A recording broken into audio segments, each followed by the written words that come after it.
ਸੰਗਤ ਨੂੰ ਵਾਹਿਗੁਰੂ ਜੀ ਕਾ ਖਾਲਸਾ ਵਾਹਿਗੁਰੂ ਜੀ ਕੀ ਫਤਿਹ। ਸ਼੍ਰੀ ਗੁਰੂ ਗ੍ਰੰਥ ਸਾਹਿਬ ਦੇ ਅੰਗ ਨੰਬਰ 466 ਤੇ ਜਿਹੜੀ ਆਮ ਕਿਤਾਬ ਹੁੰਦੀ ਹੈ ਉਹਦੇ ਆਪਾਂ ਸਫ਼ਾ ਜਾਂ ਇੰਗਲਿਸ਼ ਪੇਜ ਕਹਿੰਦੇ ਹਾਂ। ਗੁਰੂ ਗ੍ਰੰਥ ਸਾਹਿਬ ਦੇ ਸਫ਼ਿਆਂ ਨੂੰ ਸਫ਼ੇ ਨਹੀਂ ਕਿਹਾ ਜਾਂਦਾ, ਪੇਜਿਸ ਨਹੀਂ ਕਿਹਾ ਜਾਂਦਾ, ਅੰਗ ਕਿਹਾ ਜਾਂਦਾ। ਜੇ ਪੁੱਛੇ ਵੀ ਕਿ ਗੁਰੂ ਗ੍ਰੰਥ ਦੇ ਕਿੰਨੇ ਅੰਗ ਨੇ ਤਾਂ ਤੁਸੀਂ ਕਹੋਗੇ 1430 ਅੰਗ ਨੇ। ਸਫ਼ੇ ਨੂੰ ਧਾਰਮਿਕ ਪੁਆਇੰਟ ਤੋਂ ਅੰਗ ਕਿਹਾ ਜਾਂਦਾ ਹੈ। ਸੋ ਸ਼੍ਰੀ ਗੁਰੂ ਗ੍ਰੰਥ ਦੇ ਅੰਗ ਨੰਬਰ 466 ਤੇ ਵਿਚਾਲੇ ਜੇ ਕਰਕੇ ਹੈ। ਸ਼ਲੋਕ ਮਹਿਲਾ ਪਹਿਲਾ।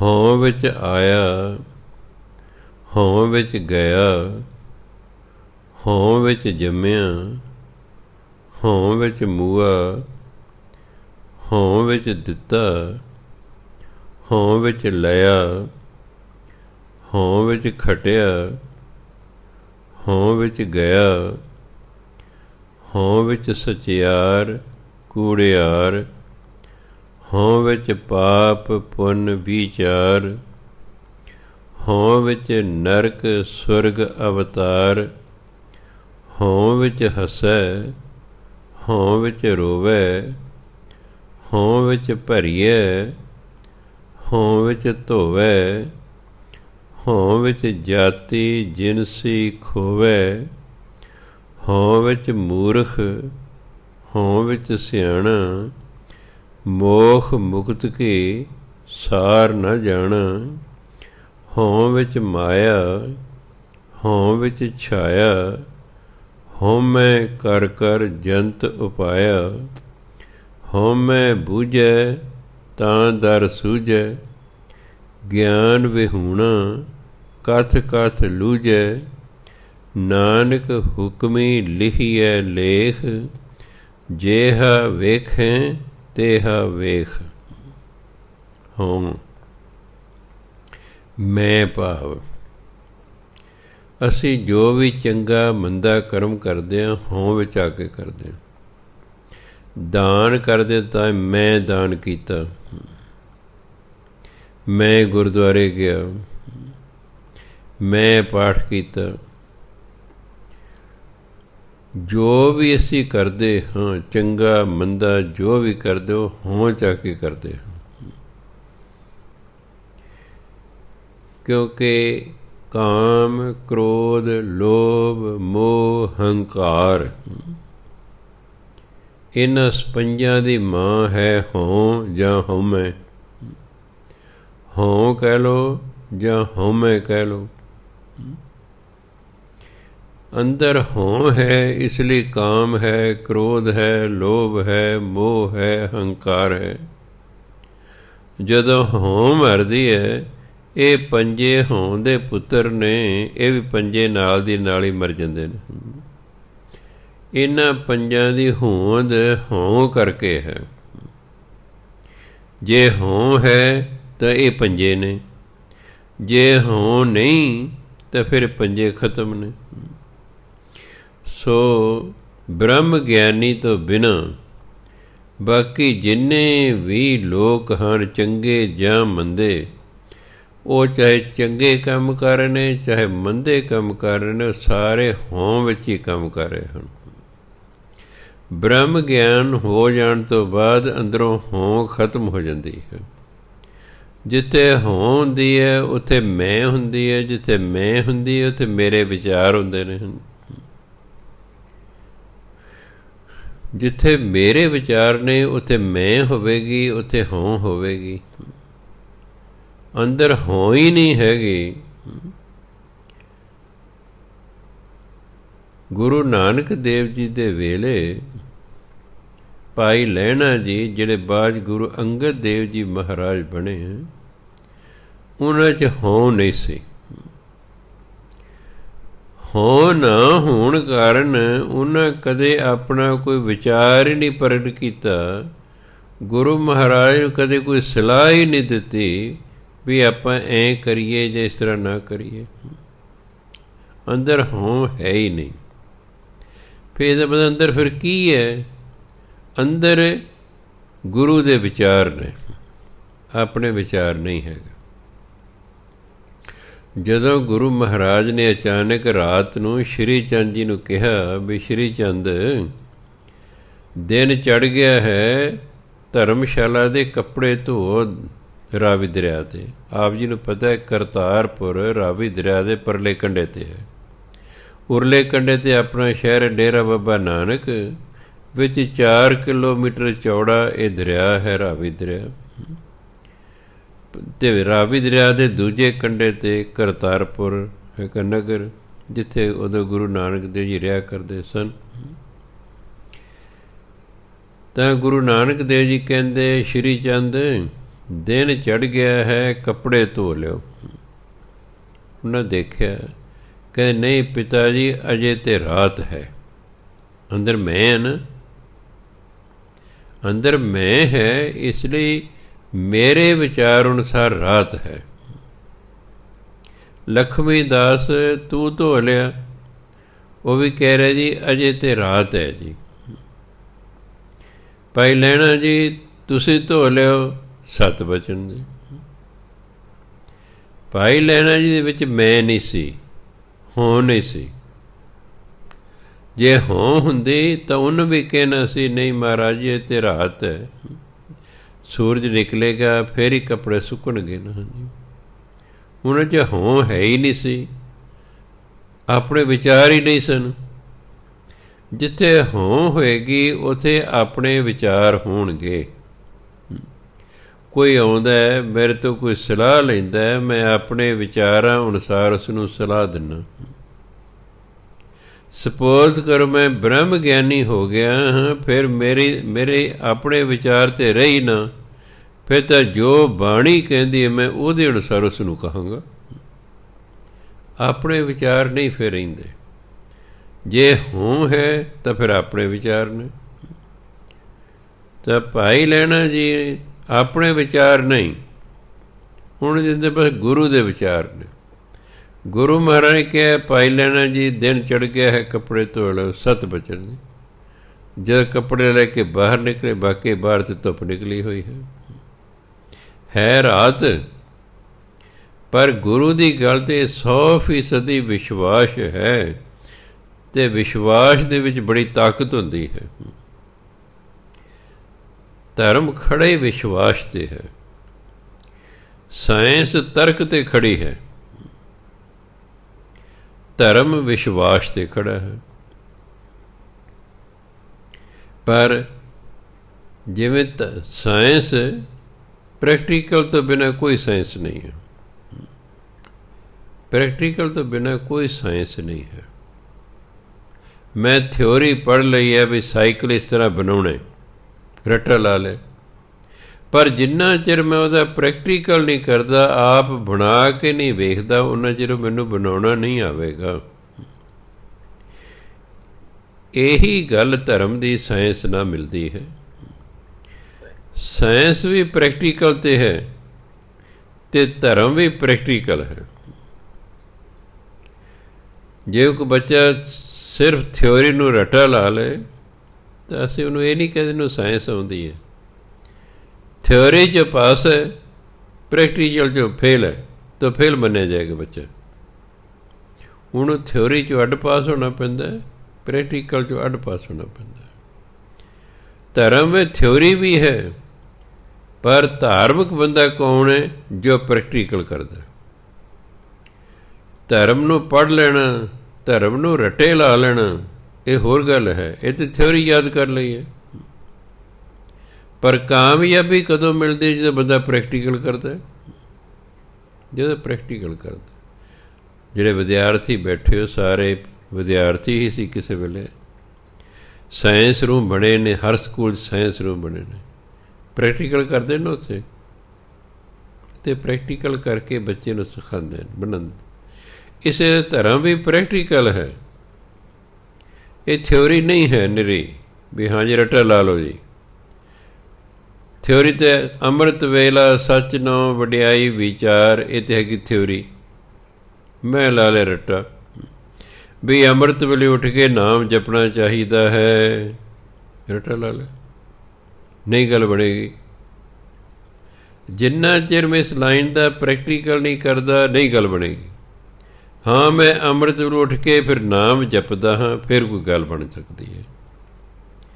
ਇਸੇ ਤਰ੍ਹਾਂ ਧਰਮ ਜਿਹੜਾ ਹੈ ਵਿਸ਼ਵਾਸ 'ਤੇ ਖੜ੍ਹਾ ਹੈ, ਪਰ ਨਾਲ ਪ੍ਰੈਕਟੀਕਲ ਵੀ ਹੈ। ਸਾਇੰਸ ਨਿਰੋਲ ਜਿਹੜਾ ਹੈ ਤਰਕ 'ਤੇ ਖੜੀ ਹੈ, ਉਹ ਵਿਸ਼ਵਾਸ 'ਤੇ ਨਹੀਂ ਖੜੀ, ਉਹ ਵਿਸ਼ਵਾਸ 'ਤੇ ਨਹੀਂ ਖੜੀ। ਜਿਵੇਂ ਬਾਈਬਲ 'ਚ ਲਿਖਿਆ ਧਰਤੀ ਖੜੀ ਹੈ, ਧਰਤੀ ਖੜੀ ਹੈ, ਸੂਰਜ ਘੁੰਮਦਾ ਹੈ, ਲਿਖਿਆ। ਸਾਇੰਸਦਾਨ ਨੇ ਇਸ ਨੂੰ ਸੱਚ ਨਹੀਂ ਮੰਨ ਲਿਆ, ਧਾਰਮਿਕ ਬੰਦੇ ਸੱਚ ਮੰਨਦੇ, ਹਾਂ ਧਰਤੀ ਖੜੀ ਹੈ, ਕਿਉਂਕਿ ਧਰਮ ਵਿਸ਼ਵਾਸ 'ਤੇ ਖੜ੍ਹਾ ਹੈ। ਧਾਰਮਿਕ ਬੰਦੇ ਵਿਸ਼ਵਾਸ 'ਚ ਹੈ, ਉਹ ਕਹਿ ਰਹੇ ਧਰਤੀ ਖੜੀ ਹੈ। ਸਾਇੰਸਦਾਨ ਕਹਿੰਦੇ ਨਹੀਂ, ਧਰਤੀ ਖੜੀ ਨਹੀਂ ਹੈ, ਧਰਤੀ ਘੁੰਮ ਰਹੀ ਹੈ। ਧਾਰਮਿਕ ਬੰਦੇ ਆਮ ਤੌਰ 'ਤੇ ਕੱਟੜ ਹੁੰਦੇ ਨੇ, ਮੈਂ ਦੇਖਿਆ। ਇਹ ਧਰਮ ਤੋਂ ਅਲੱਗ ਵਿਚਾਰ ਸਹਿਣ ਲਈ ਤਿਆਰ ਨਹੀਂ ਹੈਗੇ। ਜਦੋਂ ਸਾਇੰਸਦਾਨ ਨੇ ਕਿਹਾ ਕਿ ਧਰਤੀ ਘੁੰਮਦੀ ਹੈ, ਇਹ ਧਾਰਮਿਕ ਬੰਦੇ ਉਹਦੇ ਦੁਆਲੇ ਹੋ ਗਏ ਅਤੇ ਫਤਵਾ ਲਾ ਦਿੱਤਾ ਕਿ ਇਹਨੂੰ ਜੇਲ੍ਹ 'ਚ ਸੁੱਟ ਦਿਓ, ਇਹ ਝੂਠ ਬੋਲਦਾ ਹੈ, ਇਹ ਧਰਮ ਦੇ ਵਿਰੁੱਧ ਹੈ। ਹੁਣ ਜੇਲ੍ਹ ਹੋ ਗਈ। ਉਹਦਾ ਦੋਸਤ ਉਸ ਨੂੰ ਮਿਲਿਆ, ਕਹਿੰਦਾ ਦੇਖ ਇਹਨੇ ਪਾਗਲ, ਤੂੰ ਠੀਕ ਹੈ, ਤੂੰ ਸਿੱਧ ਕਰਦਾ ਧਰਤੀ ਘੁੰਮਦੀ ਹੈ, ਇਹ ਪਾਗਲ ਲੋਕ ਨੇ, ਤੂੰ ਮਾਫੀ ਮੰਗ ਲੈ, ਤੂੰ ਅਜੇ ਹੋਰ ਬੜੇ ਤਜਰਬੇ ਕਰਨੇ ਨੇ, ਇਹ ਤੇਰੀ ਜ਼ਿੰਦਗੀ ਜੇਲ੍ਹ 'ਚ ਹੀ ਸਾਰੀ ਲੰਘ ਜਾਣੀ ਹੈ। ਉਹ ਕਹਿੰਦਾ ਚੰਗਾ, ਉਹ ਕਹਿੰਦਾ ਮੈਂ ਜੀ ਮਾਫੀ ਮੰਗਣ ਨੂੰ ਤਿਆਰ ਹਾਂ। ਕਹਿੰਦਾ ਅੱਛਾ ਚਲੋ ਈਸਾ ਚਰਚ ਚਲੋ, ਈਸਾ ਮਸੀਹ ਤਸਵੀਰ ਅੱਗੇ ਗੋਡੇ ਟੇਕੋ ਅਤੇ ਕਹੋ ਧਰਤੀ ਖੜੀ ਹੈ। ਉਹਨੇ ਗੋਡੇ ਟੇਕੇ ਅਤੇ ਕਿਹਾ ਧਰਤੀ ਖੜੀ ਹੈ, ਪਰ ਕਹਿੰਦਾ ਧਰਤੀ ਘੁੰਮਦੀ ਹੈ। ਉਹਨਾਂ ਨੂੰ ਸੁਣਾਉਣ ਲਈ ਉੱਚੀ ਕਹਿਤਾ ਧਰਤੀ ਖੜੀ ਹੈ, ਪਰ ਉਹਦਾ ਮਨ ਕਹਿੰਦਾ ਧਰਤੀ ਘੁੰਮਦੀ ਹੈ। ਚਲੋ ਮਾਫ ਕਰਤਾ, ਬਾਅਦ 'ਚ ਹੁਣ ਸਾਰੀ ਦੁਨੀਆ ਮੰਨਦੀ ਕਿ ਧਰਤੀ ਘੁੰਮਦੀ ਹੈ। ਸੋ ਸਾਇੰਸ ਤਰਕ 'ਤੇ ਖੜੀ ਹੈ, ਧਰਮ ਵਿਸ਼ਵਾਸ 'ਤੇ ਖੜ੍ਹਾ ਹੈ। ਪਰ ਕਾਮਯਾਬ ਹੋਣ ਲਈ ਦੋਨਾਂ 'ਚ ਪ੍ਰੈਕਟੀਕਲ ਦੀ ਲੋੜ ਹੈ। ਜੇ ਧਾਰਮਿਕ ਬੰਦੇ ਨੇ ਜੋ ਪੜ੍ਹਿਆ ਉਹ ਪ੍ਰੈਕਟੀਕਲ ਨਹੀਂ ਕਰਦਾ, ਉਸ ਨੂੰ ਅਸੀਂ ਧਾਰਮਿਕ ਨਹੀਂ ਕਹਿ ਸਕਦੇ, ਉਹਦੇ ਅੰਦਰ ਧਰਮ ਨਹੀਂ ਹੈ। ਉਹਨੇ ਧਰਮ ਨੂੰ ਸਿਰਫ ਰੱਟਾ ਲਾ ਰੱਖਿਆ ਹੈ। ਜਿਹਨੇ ਧਰਮ ਨੂੰ ਰੱਟਾ ਲਾ ਰੱਖਿਆ ਹੈ, ਉਹਨੂੰ ਅਸੀਂ ਧਾਰਮਿਕ ਨਹੀਂ ਕਹਿ ਸਕਦੇ। ਧਾਰਮਿਕ ਬੰਦਾ ਉਹ ਹੁੰਦਾ ਜਿਹਦਾ ਜੀਵਨ ਧਰਮ ਅਨੁਸਾਰ ਹੋਵੇ। ਜੇ ਮੇਰਾ ਜੀਵਨ ਗੁਰਬਾਣੀ ਅਨੁਸਾਰ ਹੀ ਨਹੀਂ ਹੈਗਾ ਤਾਂ ਮੈਂ ਧਾਰਮਿਕ ਨਹੀਂ। ਦੇਖਣ ਨੂੰ ਭਾਵੇਂ ਮੈਂ ਕਥਾ ਕਰ ਰਿਹਾ ਅਤੇ ਭਾਵੇਂ ਪਾਠ ਸਿਖਾ ਰਿਹਾ ਅਤੇ ਭਾਵੇਂ ਜੋ ਮਰਜ਼ੀ ਪਿਆ ਕਰਾਂ। ਇਸ ਲਈ ਬ੍ਰਹਮ ਗਿਆਨੀ ਤੋਂ ਬਿਨਾਂ ਅਸੀਂ ਜਿੰਨੇ ਵੀ ਹਾਂ, ਜੋ ਕੁਝ ਵੀ ਕਰ ਰਹੇ ਹਾਂ, ਹੋਂ ਵਿੱਚ ਆ ਕੇ ਕਰ ਰਹੇ ਹਾਂ। ਮੈਂ ਕਥਾ ਕਰ ਰਿਹਾ, ਹੋਂ ਵਿੱਚ ਆ ਕੇ ਕਰ ਰਿਹਾ। ਮੈਂ ਕਥਾ ਕਰ ਰਿਹਾ, ਮੈਂ ਕਥਾ ਕਰ ਰਿਹਾ। ਮੈਂ ਕਥਾ ਸੁਣ ਰਿਹਾ, ਹੋਂ ਜਾ ਕੇ ਮੈਂ ਕਥਾ ਸੁਣ ਰਿਹਾ। ਮੈਂ ਕੱਲ੍ਹ ਨੂੰ ਉੱਥੇ ਜਾਵਾਂਗਾ, ਮੈਂ ਆ ਗਿਆ ਨਾ। ਅਸੀਂ ਜੋ ਕੁਝ ਵੀ ਕਰਦੇ ਹਾਂ, ਚੰਗਾ ਜਾਂ ਮੰਦਾ ਕਰਦੇ ਹਾਂ, ਸਭ ਹੋਂ ਵਿੱਚ ਆ ਕੇ ਕਰਦੇ ਹਾਂ ਕਿ ਮੈਂ ਕੀਤਾ, ਮੈਂ ਕਰਾਂਗਾ, ਮੈਂ ਕਰ ਸਕਦਾ ਹਾਂ। ਸਭ ਹੋਂ 'ਚ ਹੈ। ਤਾਂ ਗੁਰੂ ਮਹਾਰਾਜ ਕਹਿੰਦੇ, ਗੁਰੂ ਨਾਨਕ ਦੇਵ ਜੀ ਕਹਿੰਦੇ ਹੋਂ ਵਿੱਚ ਆਇਆ, ਹੋਂ ਵਿੱਚ ਗਿਆ। ਇਹ ਮਨੁੱਖ ਹੋਂ 'ਚ ਹੀ ਇਸ ਸੰਸਾਰ 'ਚ ਆਇਆ ਅਤੇ ਹੋਂ 'ਚ ਰਹਿ ਕੇ ਸੰਸਾਰ ਤੋਂ ਚਲਿਆ ਗਿਆ। ਹੋਂ ਵਿੱਚ ਜੰਮਿਆ, ਹੋਂ ਵਿੱਚ ਮੂਆ, ਪੈਦਾ ਹੋਇਆ ਤਾਂ ਵੀ ਹੋਂ 'ਚ, ਅਤੇ ਜਦੋਂ ਮਰਿਆ ਤਾਂ ਵੀ ਹੋਂ 'ਚ। ਹੋਂ ਵਿੱਚ ਦਿੱਤਾ, ਹੋਂ ਵਿੱਚ ਲਿਆ। ਜੋ ਕੁਛ ਵੀ ਉਸਨੇ ਜਿਉਂਦੇ ਜੀ ਕਿਸੇ ਨੂੰ ਦਿੱਤਾ, ਉਹ ਹੋਂ ਵਿੱਚ ਆ ਕੇ ਦਿੱਤਾ, ਮੈਂ ਦਿੱਤਾ। ਹੋਂ ਵਿੱਚ ਲਿਆ, ਅਤੇ ਜੋ ਕਿਸੇ ਤੋਂ ਲਿਆ ਉਸਨੇ ਤਾਂ ਵੀ ਹੋਂ ਵਿੱਚ ਹੈ, ਵੀ ਮੈਂ ਲਿਆ। ਜਿਵੇਂ ਕਈ ਵਾਰੀ ਉਦਾਹਰਨ ਦਿੰਦਾ ਮੈਨੂੰ, ਮੁੰਡੇ ਦਾ ਨਾਮ ਮੋਹਨ ਹੈ ਮੰਨ ਲਓ, ਉਹਦੀ ਕੋਈ ਸੋਟੀ ਹੈ, ਅੱਗੇ ਸੱਪ ਆ ਗਏ, ਉਹਨੇ ਸੋਟੀ ਦੇ ਨਾਲ ਸੱਪ ਮਾਰਤਾ। ਮੋਹਨ ਨੇ ਸੋਟੀ ਨਾਲ ਸੱਪ ਮਾਰਿਆ, ਸੋਟੀ ਕਹਿੰਦੀ ਮੈਂ ਮਾਰਿਆ, ਬਸ ਤਾਂ ਤੁਹਾਨੂੰ ਹੋਂ ਦੀ ਸਮਝ ਆਵੇਗੀ। ਮੋਹਨ ਕਹਿੰਦਾ ਸੱਪ ਮੈਂ ਮਾਰਿਆ, ਸੋਟੀ ਕਹਿੰਦੀ ਮੈਂ ਮਾਰਿਆ। ਰੱਬ ਕਹਿੰਦਾ ਮੈਂ ਤੇਰਾ ਕੰਮ ਕੀਤਾ, ਬੰਦਾ ਕਹਿੰਦਾ ਮੈਂ ਕੀਤਾ। ਉਹੀ ਤਾਂ ਤੁਹਾਨੂੰ ਸਮਝ ਆ ਗਈ ਵੀ ਸੋਟੀ ਨੇ ਸੱਪ ਨਹੀਂ ਮਾਰਿਆ, ਸੱਪ ਤੇ ਮੋਹਨ ਨੇ ਮਾਰਿਆ, ਪਰ ਸੋਟੀ ਦੇ ਨਾਲ ਮਾਰਿਆ ਹੈ। ਮੋਹਨ ਨੇ ਸੱਪ ਨੂੰ ਕਾਹਦੇ ਨਾਲ ਮਾਰਿਆ? ਸੋਟੀ ਨਾਲ ਮਾਰਿਆ। ਸੋਟੀ ਨੇ ਆਪਣੇ ਆਪ ਸੱਪ ਨੂੰ ਨਹੀਂ ਮਾਰਿਆ, ਸੱਪ ਮੋਹਨ ਨਹੀਂ ਮਾਰਿਆ, ਸਾਧਨ ਸੋਟੀ ਵਰਤੀ ਗਈ। ਸਾਧਨ ਹੁਣ ਕਹਿ ਰਿਹਾ ਕਿ ਮੈਂ ਮਾਰਿਆ। ਬਸ ਅਸੀਂ ਸਾਧਨ ਹਾਂ, ਕਰਤਾ ਤੇ ਪਰਮਾਤਮਾ ਹੈ, ਅਸੀਂ ਸਿਰਫ ਸਾਧਨ ਹਾਂ। ਪਰ ਸਾਨੂੰ ਐਂ ਲੱਗਦਾ ਮੈਂ ਕੀਤਾ, ਇਸ ਕਰਕੇ ਹੋਵੇਂ। ਕਰਤਾ ਤੇ ਪਰਮਾਤਮਾ ਹੈ, ਕਰਨ ਵਾਲਾ ਤੇ ਉਹ ਹੈ, ਸਿਰਫ ਉਹ ਸਾਡੇ ਤੋਂ ਕਰਵਾਉਂਦਾ ਹੈ। ਸਾਨੂੰ ਸਾਧਨ ਬਣਾ ਲਿਆ ਗਿਆ ਹੈ। ਜਿਨ੍ਹਾਂ ਦੇ ਘਰ ਬੱਚੇ ਨੇ, ਉਹਨਾਂ ਨੂੰ ਇਹੀ ਭੁਲੇਖਿਆ ਕਿ ਸਾਡੇ ਬੱਚੇ ਨੇ। ਨਹੀਂ ਲੱਗਦਾ ਨਾ? ਜੇ ਤੁਹਾਨੂੰ ਪੁੱਛੇ ਇਹ ਲੜਕਾ ਕਿਹਨੇ, ਤੁਸੀਂ ਦੱਸੋ ਇਹ ਫਲਾਣੇ ਦਾ ਜੀ, ਫਲਾਣੇ ਦਾ। ਪਰਮਾਤਮਾ ਕਹਿੰਦੇ ਨਹੀਂ, ਇਹ ਬੱਚੇ ਮੇਰੇ ਨੇ, ਤੁਹਾਨੂੰ ਤੇ ਮੈਂ ਸਾਧਨ ਬਣਾਇਆ, ਤੁਹਾਨੂੰ ਤੇ ਮੈਂ ਸਾਧਨ ਬਣਾਇਆ ਵੀ ਤੁਹਾਡੇ ਰਾਹੀਂ ਮੈਂ ਇਸ ਸੰਸਾਰ 'ਤੇ ਭੇਜੇ ਨੇ, ਇਹਨਾਂ ਨੂੰ ਪਾਲਣਾ ਮੇਰਾ ਕੰਮ ਹੈ।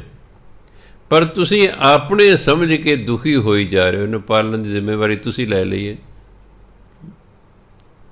ਅਸੀਂ ਜ਼ਿੰਮੇਵਾਰੀ ਲੈ ਲਈ ਹੈ, ਇਸ ਲਈ ਅਸੀਂ ਦੁਖੀ ਹੁੰਦੇ ਰਹਿੰਦੇ। ਜੇ ਕਿਸੇ ਦੇ ਅਸੀਂ ਸਮਝੀਏ ਫਿਰ ਸਾਡਾ ਮੋਹ ਹੀ ਨਾ ਹੋਵੇਗਾ। ਕਿਸੇ ਦੀ ਚੀਜ਼ 'ਚ ਸਾਡਾ ਮੋਹ ਨਹੀਂ ਹੋ ਸਕਦਾ। ਜਿਸ ਚੀਜ਼ ਨੂੰ ਅਸੀਂ ਆਪਣੀ ਸਮਝਾਂਗੇ ਉੱਥੇ ਮੋਹ ਹੋਏਗਾ ਨਾ। ਹੁਣ ਕਿਸੇ ਦੇ ਬੱਚੇ 'ਚ ਸਾਡਾ ਕੀ ਮੋਹ ਹੋ ਸਕਦਾ? ਆਪਣੇ ਬੱਚੇ 'ਚ ਮੋਹ ਹੈ। ਉਹ ਜਿਹੜਾ ਕਿਸੇ ਦਾ ਉਹ ਵੀ ਉਹਦਾ ਨਹੀਂ, ਅਤੇ ਜਿਹੜਾ ਸਾਡਾ ਉਹ ਵੀ ਸਾਡਾ ਨਹੀਂ। ਪਰਮਾਤਮਾ ਕਹਿੰਦਾ ਇਹ ਤਾਂ ਮੇਰੇ ਬੱਚੇ ਨੇ, ਤੁਸੀਂ ਵੀ ਮੇਰੇ ਬੱਚੇ ਹੋ, ਅਤੇ ਜਿਹੜੇ ਤੁਹਾਡੇ ਬੱਚੇ ਲੱਗਦੇ ਉਹ ਵੀ ਮੇਰੇ ਹੀ ਨੇ, ਉਹ ਵੀ ਮੇਰੇ ਹੀ ਨੇ।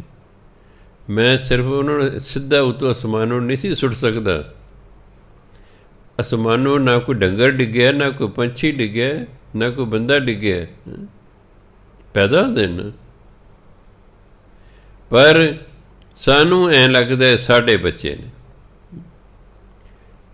ਬੱਚੇ ਪਰਮਾਤਮਾ ਦੇ ਨੇ, ਸਿਰਫ ਸਾਡੇ ਰਾਹੀਂ ਇਸ ਸੰਸਾਰ 'ਚ ਆਏ ਨੇ। ਪਰਮਾਤਮਾ ਦੇ ਬੱਚੇ ਨੇ, ਉਹਨਾਂ ਨੂੰ ਪਾਲਣਾ ਪਰਮਾਤਮਾ ਦਾ ਕੰਮ ਹੈ। ਪਰਮਾਤਮਾ ਦਾ ਕੰਮ ਉਹਨਾਂ ਨੂੰ ਪਾਲਣਾ। ਤੁਸੀਂ ਮਰ ਜਾਓਗੇ ਤਾਂ ਵੀ ਪਲ ਜਾਣਗੇ।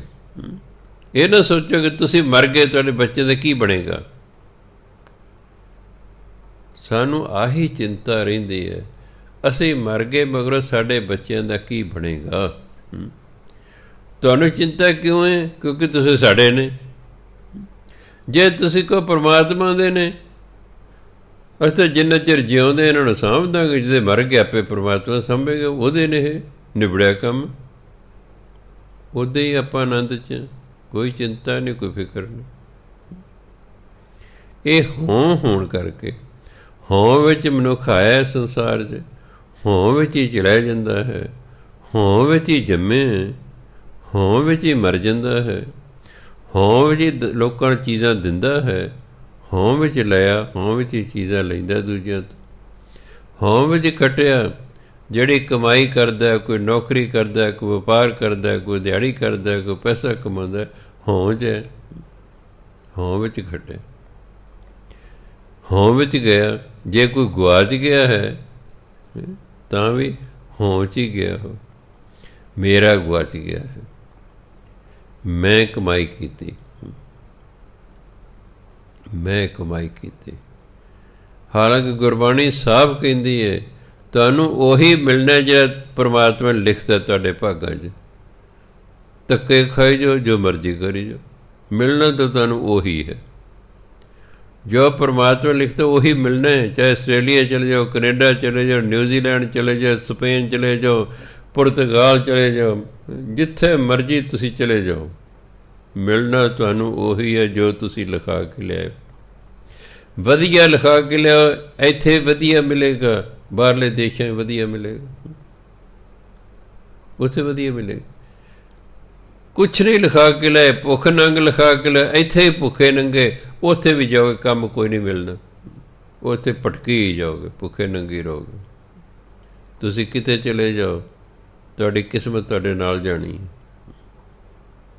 ਤੁਹਾਡੀ ਕਿਸਮਤ ਨੇ ਤੁਹਾਡੇ ਨਾਲ ਜਾਣਾ। ਜਿੱਥੇ ਮਰਜ਼ੀ ਭਟਕ ਲਓ, ਮਿਲਣਾ ਉਹੀ ਹੈ ਜੋ ਤੁਸੀਂ ਲਿਖਾ ਲਿਆਓ, ਮਿਲਣਾ ਉਹੀ ਹੈ ਜੋ ਤੁਸੀਂ ਲਿਖਾ ਲਿਆਏ ਹੋ। ਹਾਂ, ਭਟਕਣਾ ਉਹ ਤੁਹਾਡੀ ਮਰਜ਼ੀ ਹੈ, ਭਟਕੀ ਜਾਓ। ਕਈ ਕਹਿੰਦੇ ਜੀ ਸਾਡਾ ਮੁੰਡਾ ਬਾਹਰ ਜਾ ਕੇ ਬਹੁਤ ਅਮੀਰ ਹੋ ਗਿਆ, ਬੜੇ ਪੈਸੇ ਨੇ ਘਰ ਭੇਜੇ ਨੇ। ਮੈਂ ਉਹਦੀ ਕਿਸਮਤ ਹੀ ਵਧੀਆ ਲਿਖੀ ਹੋਈ ਹੈ, ਉਹਦੀ ਕਿਸਮਤ 'ਚ ਅਮੀਰ ਹੀ ਲਿਖੀ ਹੈ। ਜਿੱਥੇ ਚਲੇ ਗਏ ਉੱਥੇ ਅਮੀਰ ਹੋ ਗਏ। ਇੱਥੇ ਰਹਿੰਦੇ ਇੱਥੇ ਵੀ ਅਮੀਰ ਹੋ ਜਾਣਾ ਸੀ ਉਸਨੇ, ਪਰ ਤੁਸੀਂ ਕਾਹਲ ਕੀਤੀ ਅਤੇ ਉਹ ਕਾਹਲਾ ਪੈ ਕੇ ਬਾਹਰ ਚਲੇ ਗਏ। ਜਿਹਦੇ ਭਾਗਾਂ 'ਚ ਅਮੀਰੀ ਲਿਖੀ ਹੈ ਨਾ, ਉਹ ਕਿਤੇ ਵੀ ਰਹੇ ਉਸਨੇ ਅਮੀਰ ਹੋ ਜਾਣਾ। ਅਤੇ ਜੇ ਗਰੀਬੀ ਲਿਖੀ, ਜਿੱਥੇ ਮਰਜ਼ੀ ਫਿਰ ਲਓ ਅਤੇ ਗਰੀਬੀ ਰਹੇ। ਇਸ ਲਈ ਇਹ ਮਨੁੱਖ ਜੋ ਕੁਝ ਵੀ ਕਰ ਰਿਹਾ ਸਭ ਹੋਂ ਵਿੱਚ ਆ ਕੇ ਕਰ ਰਿਹਾ ਵੀ ਮੈਂ ਕੀਤਾ। ਹੋਂ ਵਿੱਚ ਖਟਿਆ, ਹੋਂ ਵਿੱਚ ਗਿਆ, ਜੋ ਕਮਾਇਆ ਹੋਂ 'ਚ ਆ ਕੇ ਕਮਾਇਆ ਵੀ ਮੈਂ ਕਮਾਇਆ। ਜੋ ਗਿਆ ਤਾਂ ਵੀ ਹਾਂ ਜੀ ਮੇਰਾ ਚਲੇ ਗਿਆ ਜੀ, ਮੇਰਾ ਨੁਕਸਾਨ ਹੋ ਗਿਆ, ਮੇਰੀ ਚੋਰੀ ਹੋ ਗਈ ਹੈ ਜੀ, ਮੇਰਾ ਆਹ ਗੁਆਚ ਗਿਆ ਜੀ। ਉਸ ਨਹੀਂ ਹੋਣਾ ਸੀ। ਹੋਂ ਵਿੱਚ ਸਚਿਆਰ ਕੂੜਿਆਰ। ਕਦੇ ਮਨੁੱਖ ਸਚਿਆਰ ਹੈ, ਸੱਚ ਬੋਲਦਾ ਹੈ, ਉਹ ਵੀ ਹੋਂ 'ਚ ਹੈ। ਕਦੇ ਕੂੜਿਆਰ ਹੈ, ਝੂਠ ਬੋਲਦਾ ਹੈ, ਉਹ ਵੀ ਹੋਂ 'ਚ ਹੈ। ਹੋਂ ਵਿੱਚ ਪਾਪ ਪੁੰਨ ਵਿਚਾਰ। ਕਦੇ ਪੁੰਨ ਦਾ ਵਿਚਾਰ ਆਉਂਦਾ ਤਾਂ ਵੀ ਹੋਂ 'ਚ ਹੈ, ਪਾਪ ਕਰਦਾ ਮਨ 'ਚ ਵਿਚਾਰ ਹੁੰਦਾ ਤਾਂ ਵੀ ਹੋਂ 'ਚ ਹੁੰਦਾ। ਮੈਂ ਪੁੰਨ ਕੀਤਾ, ਮੈਂ ਫਲਾਣਾ ਪਾਪ ਕਰਮ ਕੀਤਾ, ਮੈਂ ਕਹਾਂ ਹੂੰ। ਹੋਂ ਵਿੱਚ ਨਰਕ ਸੁਰਗ ਅਵਤਾਰ। ਹੋਂ ਕਾਰਨ ਹੀ ਕਦੇ ਨਰਕਾਂ 'ਚ ਨੂੰ ਜਾਂਦਾ, ਕਦੇ ਸਵਰਗ ਨੂੰ ਜਾਂਦਾ। ਅਵਤਾਰ ਹੁੰਦਾ ਜਨਮ ਲੈਣਾ, ਕਦੇ ਨਰਕ 'ਚ ਜੰਮਦਾ ਹੈ, ਕਦੇ ਸਵਰਗ 'ਚ ਜੰਮਦਾ। ਇੱਕ ਦੇ ਉਂਝ ਵੀ ਨਰਕ ਅਤੇ ਸਵਰਗ ਹੈਗੇ। ਧਰਮ ਕਹਿੰਦੇ ਨਰਕ ਵੀ ਹੈ, ਸਵਰਗ ਵੀ ਹੈ। ਆਹ ਸੰਸਾਰ ਵੀ ਬਹੁਤ ਸਾਰੇ ਲੋਕ ਨਰਕ 'ਚ ਰਹਿ ਰਹੇ ਨੇ। ਤੁਸੀਂ ਆਪ ਅੰਦਾਜ਼ਾ ਲਓ ਵੀ ਭਾਰਤ ਦੇ ਵਿੱਚ ਪਹਿਲਾਂ ਸੀ 18 ਕਰੋੜ, ਆ ਕਰੋਨਾ ਤੋਂ ਬਾਅਦ ਪਤਾ ਨਹੀਂ ਕਿੰਨੇ ਕੁ ਕਰੋੜ ਹੋ ਗਿਆ ਹੈ। ਭਾਰਤ 'ਚ 18 ਕਰੋੜ ਲੋਕਾਂ ਨੂੰ 2 ਟਾਈਮ ਖਾਣ ਨੂੰ ਰੋਟੀ ਨਹੀਂ ਮਿਲਦੀ। ਫਿਰ ਨਰਕੀ ਭੋਗ ਰਹੇ ਨੇ। ਜਿਹਨੂੰ ਪੇਟ ਭਰ ਕੇ ਰੋਟੀਆਂ ਨਹੀਂ ਖਾਣ ਨੂੰ ਮਿਲਣੀ, ਉਹ ਇੱਥੇ ਹੀ ਨਰਕ ਭੋਗ ਰਹੇ ਨੇ। ਅੱਗੇ ਤਾਂ ਪਤਾ ਨਹੀਂ ਉਹਨਾਂ ਦਾ ਕੀ ਹਾਲ ਹੋਣਾ। ਜਿਹੜੇ ਵਧੀਆ ਖਾ ਰਹੇ ਨੇ, ਵਧੀਆ ਪਹਿਨ ਰਹੇ ਨੇ, ਕੋਠੀਆਂ 'ਚ ਰਹਿ ਰਹੇ ਨੇ, ਕਾਰਾਂ ਕੋਲ ਨੇ, ਆਮਦਨ ਦੇ ਸਾਧਨ ਕੋਲ ਨੇ, ਆਦਰ ਮਾਣ ਸਤਿਕਾਰ ਹੈ, ਇੱਥੇ ਸਵਰਗ 'ਚ ਰਹਿ ਰਹੇ ਨੇ। ਹੋਂ ਵਿੱਚ ਹੀ ਬੰਦਾ ਨਰਕ 'ਚ ਹੈ, ਹੋਂ ਵਿੱਚ ਹੀ ਸਵਰਗ 'ਚ। ਹੋਂ ਵਿੱਚ ਹੱਸੈ, ਹੋਂ ਵਿੱਚ ਰੋਵੇ। ਹੋਂ ਵਿੱਚ ਰਹਿ ਕੇ ਹੀ ਹੱਸ ਰਿਹਾ, ਅਤੇ ਜੇ ਰੋ ਰਿਹਾ ਤਾਂ ਵੀ ਹੋਂ 'ਚ ਹੀ ਰੋ ਰਿਹਾ ਹੈ। ਜੇ ਖੁਸ਼ ਹੈ ਤਾਂ ਵੀ ਹੋਂ 'ਚ ਹੈ, ਦੁਖੀ ਹੈ ਤਾਂ ਵੀ ਹੋਂ ਵਿੱਚ ਹੈ। ਹਉਮੈ ਅੰਦਰ ਹੋਂ ਵਿੱਚ ਭਰੀਐ, ਹੋਂ ਵਿੱਚ ਧੋਵੈ। ਭਰੀਆ ਹੁੰਦਾ ਲਿਬੜ ਜਾਣਾ, ਮੈਲੇ ਹੋ ਜਾਣਾ। ਮੰਨ ਲਓ ਕਿਸੇ ਕੋਈ ਚਿੱਕੜ ਸੁੱਟਦਾ ਉੱਤੇ ਤੁਸੀਂ ਮੱਝ ਦੇ ਕੋਲੋਂ ਲੰਘ ਰਹੇ ਹੋ, ਮੱਝ ਕਿਤੇ ਚਿੱਕੜ 'ਚੋਂ ਲੰਘ ਕੇ ਆਈ ਹੈ, ਉਹਦੀ ਪੂਛ ਚਿੱਕੜ ਨਾਲ ਲਿਬੜੀ ਹੋਈ ਹੈ, ਉਹਨੇ ਕੋਈ ਤੁਹਾਡੇ ਪੂਛ ਮਾਰੀ ਲੰਘਦੇ ਹੋਏ, ਤੁਹਾਡੇ ਕੱਪੜੇ ਲਿਬੜ ਗਏ, ਤੁਸੀਂ ਕਹਿੰਦੇ ਓਹੋ ਮੱਝ ਨੇ ਮੇਰੇ ਕੱਪੜੇ ਚਿੱਕੜ ਨਾਲ ਭਰਤੇ। ਪਾਕਿਸਤਾਨ 'ਚ ਕਹਿੰਦਾ ਤੂੰ ਮੇਰੇ ਕੱਪੜੇ ਭਰ ਦਿੱਤੇ, ਪਾ ਲਵੇੜ ਦਿੱਤੇ। ਹੋਂ ਵਿੱਚ ਭਰੀਏ, ਹੋਂ ਵਿੱਚ ਧੋਵੇ। ਜੇ ਲਿਬੜ ਰਿਹਾ ਤਾਂ ਵੀ ਹੋਂ 'ਚ ਹੈ, ਅਤੇ ਜੇ ਸਾਫ਼ ਕਰ ਰਿਹਾ ਆਪਣੇ ਆਪ ਧੋ ਰਿਹਾ ਤਾਂ ਵੀ ਹੋਂ ਵਿੱਚ ਹੈ। ਹੋਂ ਵਿੱਚ ਜਾਤੀ ਜਿਨਸੀ ਹੋਵੇ।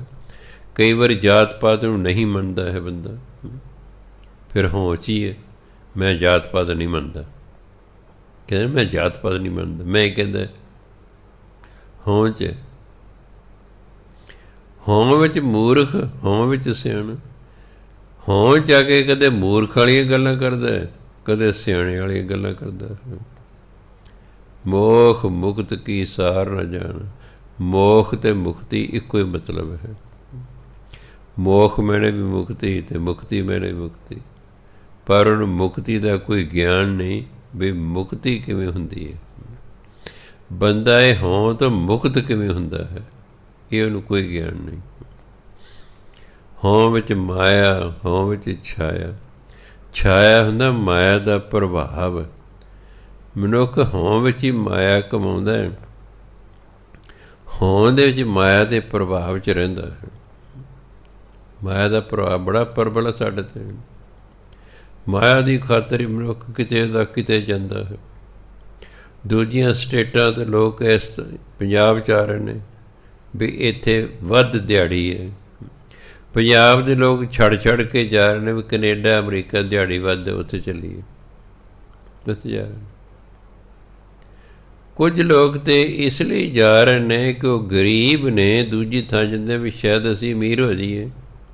ਪਰ ਪੰਜਾਬ ਦੇ ਬਹੁਤ ਸਾਰੇ ਲੋਕ ਐਸੇ ਨੇ, ਮੈਂ ਹੈਰਾਨ ਹੁੰਦਾ ਕਿ ਅਮੀਰ ਨੇ ਫਿਰ ਵੀ ਬਾਹਰ ਜਾ ਰਹੇ ਨੇ। ਹੁਣ ਪੁੱਛੋ ਤੁਸੀਂ ਕਿਉਂ ਜਾ ਰਹੇ ਹੋ ਬਈ?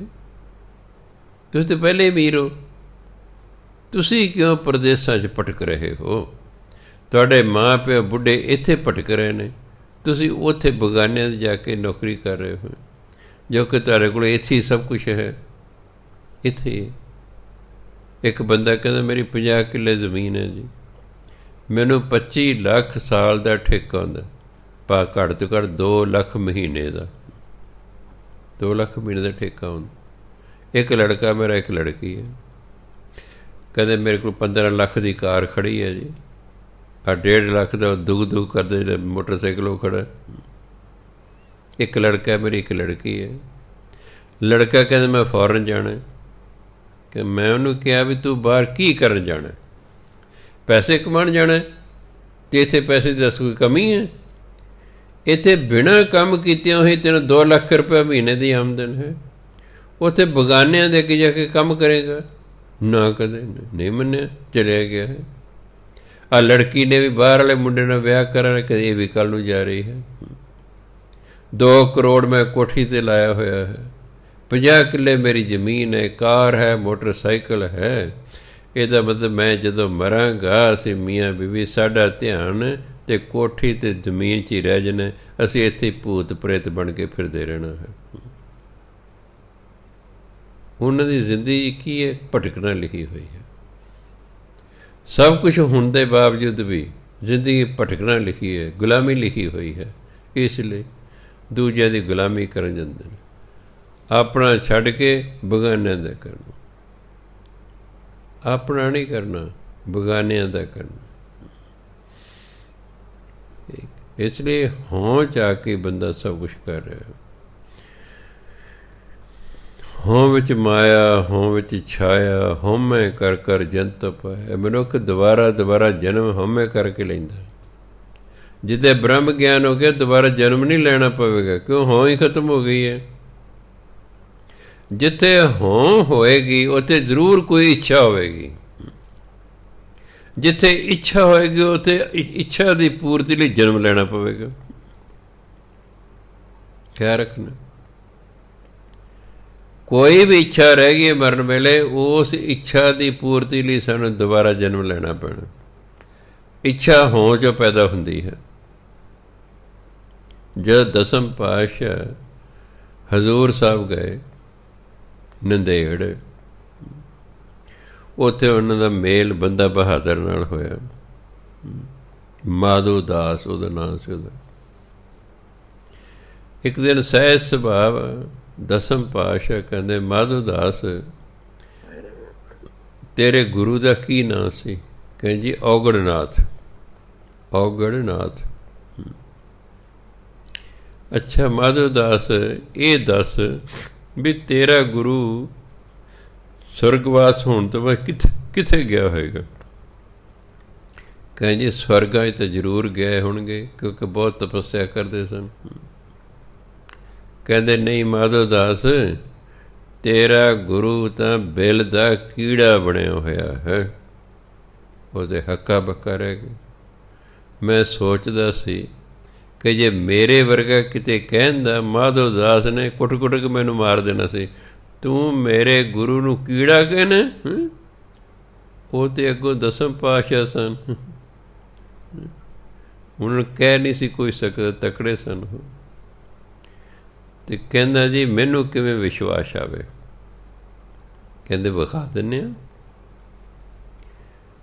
ਬਿੱਲ ਦਾ ਦਰਖਤ ਸਾਹਮਣੇ ਸੀ, ਇੱਕ ਬਿੱਲ ਲਟਕ ਰਿਹਾ ਸੀ, ਗੁਰੂ ਨੇ ਤੀਰ ਮਾਰਿਆ, ਉਹ ਬਿੱਲ ਹੇਠਾਂ ਡਿੱਗ ਪਿਆ।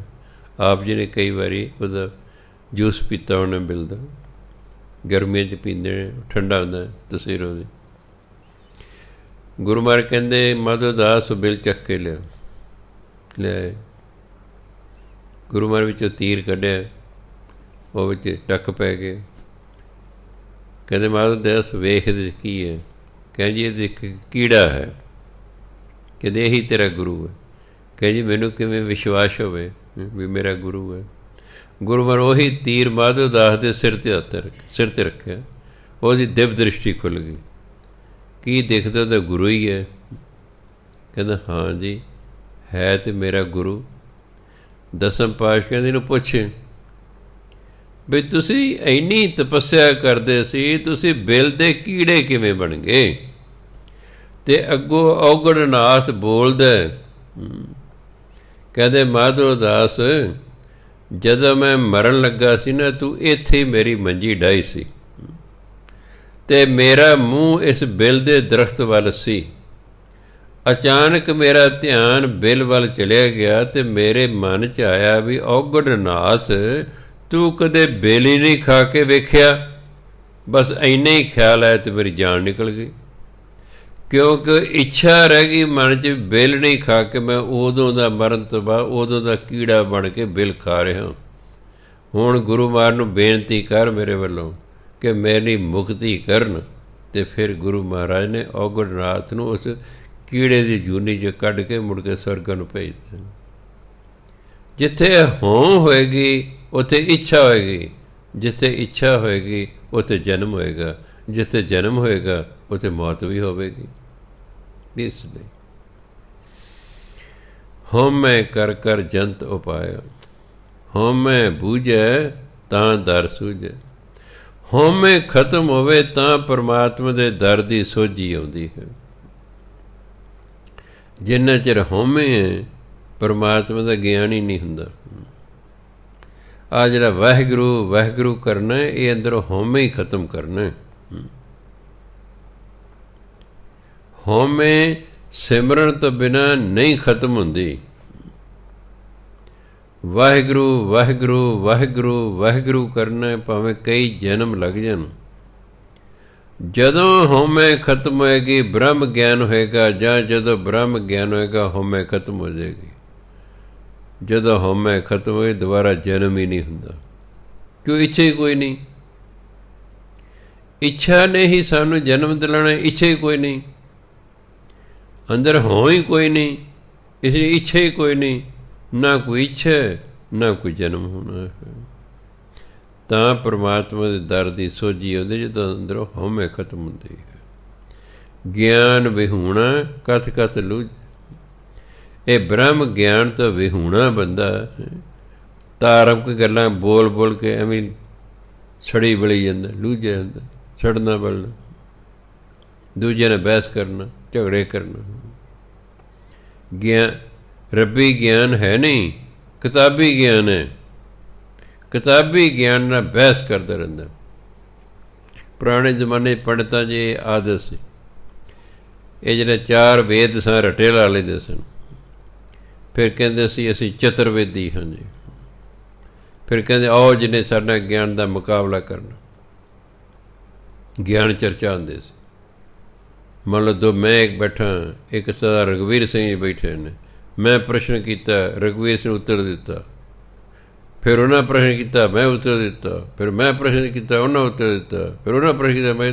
ਜਿਹੜਾ ਹਾਰ ਜਾਂਦਾ ਸੀ ਤਾਂ ਜਿੱਤਣ ਵਾਲੇ ਜਿੰਨੀਆਂ ਕਿਤਾਬਾਂ ਧਾਰਮਿਕ ਪੁਸਤਕਾਂ ਉਹਦੇ ਕੋਲ ਹੁੰਦੀਆਂ ਸਾਰੀਆਂ ਉਹ ਲੈ ਜਾ ਕਰਦਾ ਸੀ। ਪਹਿਲਾਂ ਇਸ ਤਰ੍ਹਾਂ ਕਰਦੇ ਸਨ। ਇਹਦੇ ਨਾਲ ਹਉਮੈ 'ਚ ਵਾਧਾ ਹੁੰਦਾ ਵੀ ਹਾਂ ਮੈਂ ਇੰਨਾ ਗਿਆਨਵਾਨ ਹਾਂ, ਮੈਂ ਗਿਆਨ ਦੇ ਵਿੱਚ ਹਰਾ ਤੇ ਵੱਡੇ ਵੱਡੇ ਵਿਦਵਾਨਾਂ ਨੂੰ ਮੈਂ ਹਰਾ ਦਿੱਤਾ ਹੈ। ਸਗੋਂ ਹਉਮੈ ਵੱਧਦੀ ਹੈ, ਹਉਮੈ ਸਗੋਂ ਵੱਧਦੀ ਹੈ। ਨਾਨਕ ਹੁਕਮੀ ਲਿਖੀਐ ਲੇਖ। ਗੁਰੂ ਮਹਾਰਾਜ ਕਹਿੰਦੇ ਪਰਮਾਤਮਾ ਦੇ ਹੁਕਮ ਨਾਲ ਹੀ ਸਾਡੇ ਮੱਥੇ 'ਤੇ ਲੇਖ ਲਿਖਿਆ ਜਾਂਦਾ, ਸਾਡੀ ਕਿਸਮਤ ਲਿਖੀ ਜਾਂਦੀ ਹੈ। ਸਾਡੀ ਕਿਸਮਤ ਪਰਮਾਤਮਾ ਲਿਖਦਾ ਹੈ। ਜਿਹਾ ਵੇਖੇ ਤਿਹਾ ਵੇਖ, ਹੇ ਇਨਸਾਨ ਜਿਹੋ ਜਿਹਾ ਤੂੰ ਸੰਸਾਰ ਨੂੰ ਵੇਖਦੇ ਨਾ ਤੈਨੂੰ ਉਹੋ ਜਿਹੇ ਦਿਸੂਗਾ। ਜਿਵੇਂ ਚੋਰ ਨੂੰ ਸਾਰੇ ਚੋਰ ਹੀ ਦਿਸਦੇ ਨੇ। ਕਹਾਵਤ ਹੈ ਨਾ, ਚੋਰ ਨੂੰ ਸਾਰੇ ਚੋਰ ਹੀ ਦਿਸਦੇ ਨੇ। ਹਾਲਾਂਕਿ ਸਾਰੇ ਚੋਰ ਤਾਂ ਨਹੀਂ ਨਾ ਹੁੰਦੇ, ਪਰ ਚੋਰ ਜਿਸ ਨਜ਼ਰ ਨਾਲ ਵੇਖ ਰਿਹਾ ਹੈ ਉਸ ਤਰ੍ਹਾਂ ਉਹਨੂੰ ਦਿਸਦਾ ਹੈ, ਉਸ ਤਰ੍ਹਾਂ ਉਹਨੂੰ ਦਿਸਦਾ। ਜੇ ਸਾਉਣ ਦੇ ਮਹੀਨੇ ਕੋਈ ਅੰਨਾ ਹੋ ਗਿਆ ਹੈ, ਇਹ ਸਾਉਣ ਦੇ ਮਹੀਨੇ ਨੂੰ ਹਰਾ ਹੀ ਹਰਾ ਦਿਸਦਾ ਕਿ ਉਦੋਂ ਹਰਿਆਵਲ ਸੀ, ਬਸ ਉਸ ਸਮੇਂ ਦਾ ਹਰਾ ਹੀ ਹੈ। ਸੋ ਜਿਸ ਭਾਵਨਾ ਨਾਲ ਮਨੁੱਖ ਇਸ ਸੰਸਾਰ ਨੂੰ ਵੇਖਦਾ ਹੈ ਉਸੇ ਭਾਵਨਾ ਨਾਲ ਹੀ ਉਸਨੂੰ ਦਿਸਦਾ ਹੈ। ਮਹਿਲਾ ਦੂਜਾ। ਗੁਰੂ ਅੰਗਦ ਦੇਵ ਮਹਾਰਾਜ ਫਰਮਾਨ ਕਰਦੇ ਨੇ, ਸਿਰਫ ਇੰਨਾ ਕਿ ਉਹਨਾਂ ਨੇ ਗੁਰੂ ਨਾਨਕ ਦੀ ਸ਼ਬਦ ਵਰਤਿਆ ਸੀ ਹਉ, ਇਹਨਾਂ ਵਰਤਿਆ ਹਉਮੈ, ਮਤਲਬ ਇੱਕੋ ਹੀ ਹੈ ਦੋਨਾਂ ਦਾ। ਹਉਮੈ ਇਹਾ ਜਾਤ ਹੈ, ਹਉਮੈ ਕਰਮ ਕਮਾਹੀ। ਪਹਿਲਾਂ ਹੋਂ ਬਾਰੇ ਆਈ ਗਿਆ। ਬੰਦਾ ਸੋਚਦੇ ਹਉਮੈ ਕੀ ਹੁੰਦੀ ਹੈ। ਵੀ ਹੋਂ 'ਚ ਜੰਮਿਆ, ਹੋਂ 'ਚ ਹੀ ਮਰ ਗਿਆ, ਹੋਂ 'ਚ ਹੀ ਦਿੱਤਾ, ਹੋਂ 'ਚ ਹੀ ਲਿਆ, ਹੋਂ 'ਚ ਹੀ ਖੱਟਿਆ, ਹੋਂ 'ਚ ਹੀ ਗਵਾਇਆ, ਹੋਂ 'ਚ ਹੀ ਸੁਚਿਆਰ ਹੈ, ਹੋਂ 'ਚ ਹੀ ਕੁੜਿਆਰ ਹੈ, ਹੋਂ 'ਚ ਹੀ ਪਾਪੀ ਹੈ, ਹੋਂ 'ਚ ਹੀ ਪੁੰਨੀ ਹੈ। ਵੀ ਹੋਂ ਕੀ ਹੁੰਦੀ ਹੈ। ਗੁਰੂ ਨਾਨਕ ਦੇ ਨੇ ਹੁਣ ਕਲੀਅਰ ਕੀਤੇ ਹੋਂ ਕਹਿੰਦੇ ਕਿਹਨੂੰ ਨੇ। ਹਉਮੈ ਇਹਾ ਜਾਤ ਹੈ, ਹਉਮੈ ਕਰਮ ਕਮਾਹੇ, ਹਉਮੈ ਏਈ ਬੰਧਨਾ, ਫਿਰ ਜੋਨੀ ਪਾਹੇ। ਹਉਮੈ ਕਿੱਥੋਂ ਉਪਜੈ, ਕਿਤ ਸੰਜਮ ਇਹ ਜਾਏ। ਹਉਮੈ ਇਹੋ ਹੁਕਮ ਹੈ, ਪੈ ਕਿਰਤ ਫਿਰਾਹੇ। ਹਉਮੈ ਦੀਰਘ ਰੋਗ ਹੈ, ਦਾਰੂ ਪੀਸ ਮਾਹੇ। ਕਿਰਪਾ ਕਰੇ ਜੇ ਆਪਣੀ, ਤਾਂ ਗੁਰ ਕਾ ਸ਼ਬਦ ਕਮਾਹੇ। ਨਾਨਕ ਕਹੈ ਸੁਣੋ ਜਨੋ, ਇਤ ਸੰਜਮ ਦੁੱਖ ਜਾਹੇ। ਹੁਣ ਕਲੀਅਰ ਕੀਤਾ ਹਉਮੈ ਇਹਾ ਜਾਤ ਹੈ। ਹਉਮੈ ਦੀ ਕੀ ਨਿਸ਼ਾਨੀ ਹੈ। ਹਉਮੈ ਦੀ ਇਹੀ ਨਿਸ਼ਾਨੀ ਹੈ ਕਿ ਹਉਮੈ ਕਰਮ ਕਮਾਹੇ, ਕਿ ਮਨੁੱਖ ਹਉਮੈ 'ਚ ਆ ਕੇ ਕਰਮ ਕਰਦੇ ਨੇ। ਜੋ ਵੀ ਕਰਮ ਕਰਦੇ ਨੇ ਹਉਮੈ 'ਚ ਆ ਕੇ ਕਰਦੇ ਨੇ। ਹਉਮੈ ਇਹੀ ਬੰਧਨ, ਹਉਮੈ ਕਾਰਨ ਫਿਰ ਬੰਧਨਾਂ 'ਚ ਪੈ ਜਾਂਦਾ ਬੰਦਾ। ਫਿਰ ਜੋਨੀ ਪਾਏ, ਇਹ ਜੀ ਦੁਬਾਰਾ ਜੂਨੀਆਂ 'ਚ ਆਉਂਦੇ ਨੇ। ਹਉਮੈ ਬੰਧਨ ਹੈ, ਬੰਧਨਾਂ 'ਚ ਬੱਝਾ ਹੋਇਆ ਜੀ ਵਾਰੀ ਫਿਰ ਜੂਨੀਆਂ 'ਚ ਆਉਂਦਾ ਹੈ। ਹਉਮੈ ਕਿੱਥੋਂ ਉਪਜਿਆ, ਇਹ ਹਉਮੈ ਪੈਦਾ ਕਿੱਥੋਂ ਹੁੰਦੀ। ਕਹਿੰਦੇ ਹਉਮੈ ਪੈਦਾ ਕਿੱਥੋਂ ਹੁੰਦੀ ਹੈ, ਕਿਤ ਸੰਜਮੇ ਜਾਏ, ਅਤੇ ਕਿਸ ਤਰੀਕੇ ਨਾਲ ਇਹ ਖਤਮ ਹੋ ਸਕਦੀ ਹੈ। ਹਉਮੈ ਕਹਿੰਦੇ ਪੈਦਾ ਕਿੱਥੋਂ ਹੁੰਦੀ ਹੈ, ਇਹ ਕਿਸ ਤਰੀਕੇ, ਸੰਜਮ ਤਰੀਕਾ ਹੁੰਦਾ ਹੈ, ਕਿਸ ਤਰੀਕੇ ਨਾਲ ਇਹ ਖਤਮ ਹੋ ਸਕਦੀ ਹੈ। ਹਉਮੈ ਇਹੋ ਹੁਕਮ ਹੈ, ਪੈ ਕਿਰਤ ਫਿਰਾਹੇ। ਹਉਮੈ ਦਾ ਇੱਕੋ ਹੀ ਹੁਕਮ ਹੈ ਕਿ ਜੋ ਤੁਸੀਂ ਕਰਮ ਕੀਤੇ ਉਹਦੇ ਅਨੁਸਾਰ ਤੁਸੀਂ ਜੂਨੀਆਂ 'ਚ ਭਟਕ ਰਹੇ ਹੋ। ਪੈ ਕਿਰਤ ਫਿਰਾਹੇ, ਪਈ ਹੋਈ ਕਿਰਤ ਦੇ ਅਨੁਸਾਰ ਮਨੁੱਖ ਅੱਡ ਅੱਡ ਜੂਨੀਆਂ 'ਚ ਭਟਕ ਰਹੇ ਹਨ। ਹਉਮੈ ਦੀਰਘ ਰੋਗ ਹੈ, ਦਾਰੂ ਪੀਸ ਮਾਹੇ। ਹਉਮੈ ਨੂੰ ਸਭ ਤੋਂ ਲੰਬਾ ਰੋਗ ਗਿਣਿਆ ਗਿਆ ਹੈ। ਉਹੀ ਤੇ 5 ਰੋਗ ਗਿਣੇ ਗਏ ਨੇ ਗੁਰਬਾਣੀ। ਜੋ ਜੋ ਦੀਸੈ ਸੋ ਸੋ ਰੋਗੀ।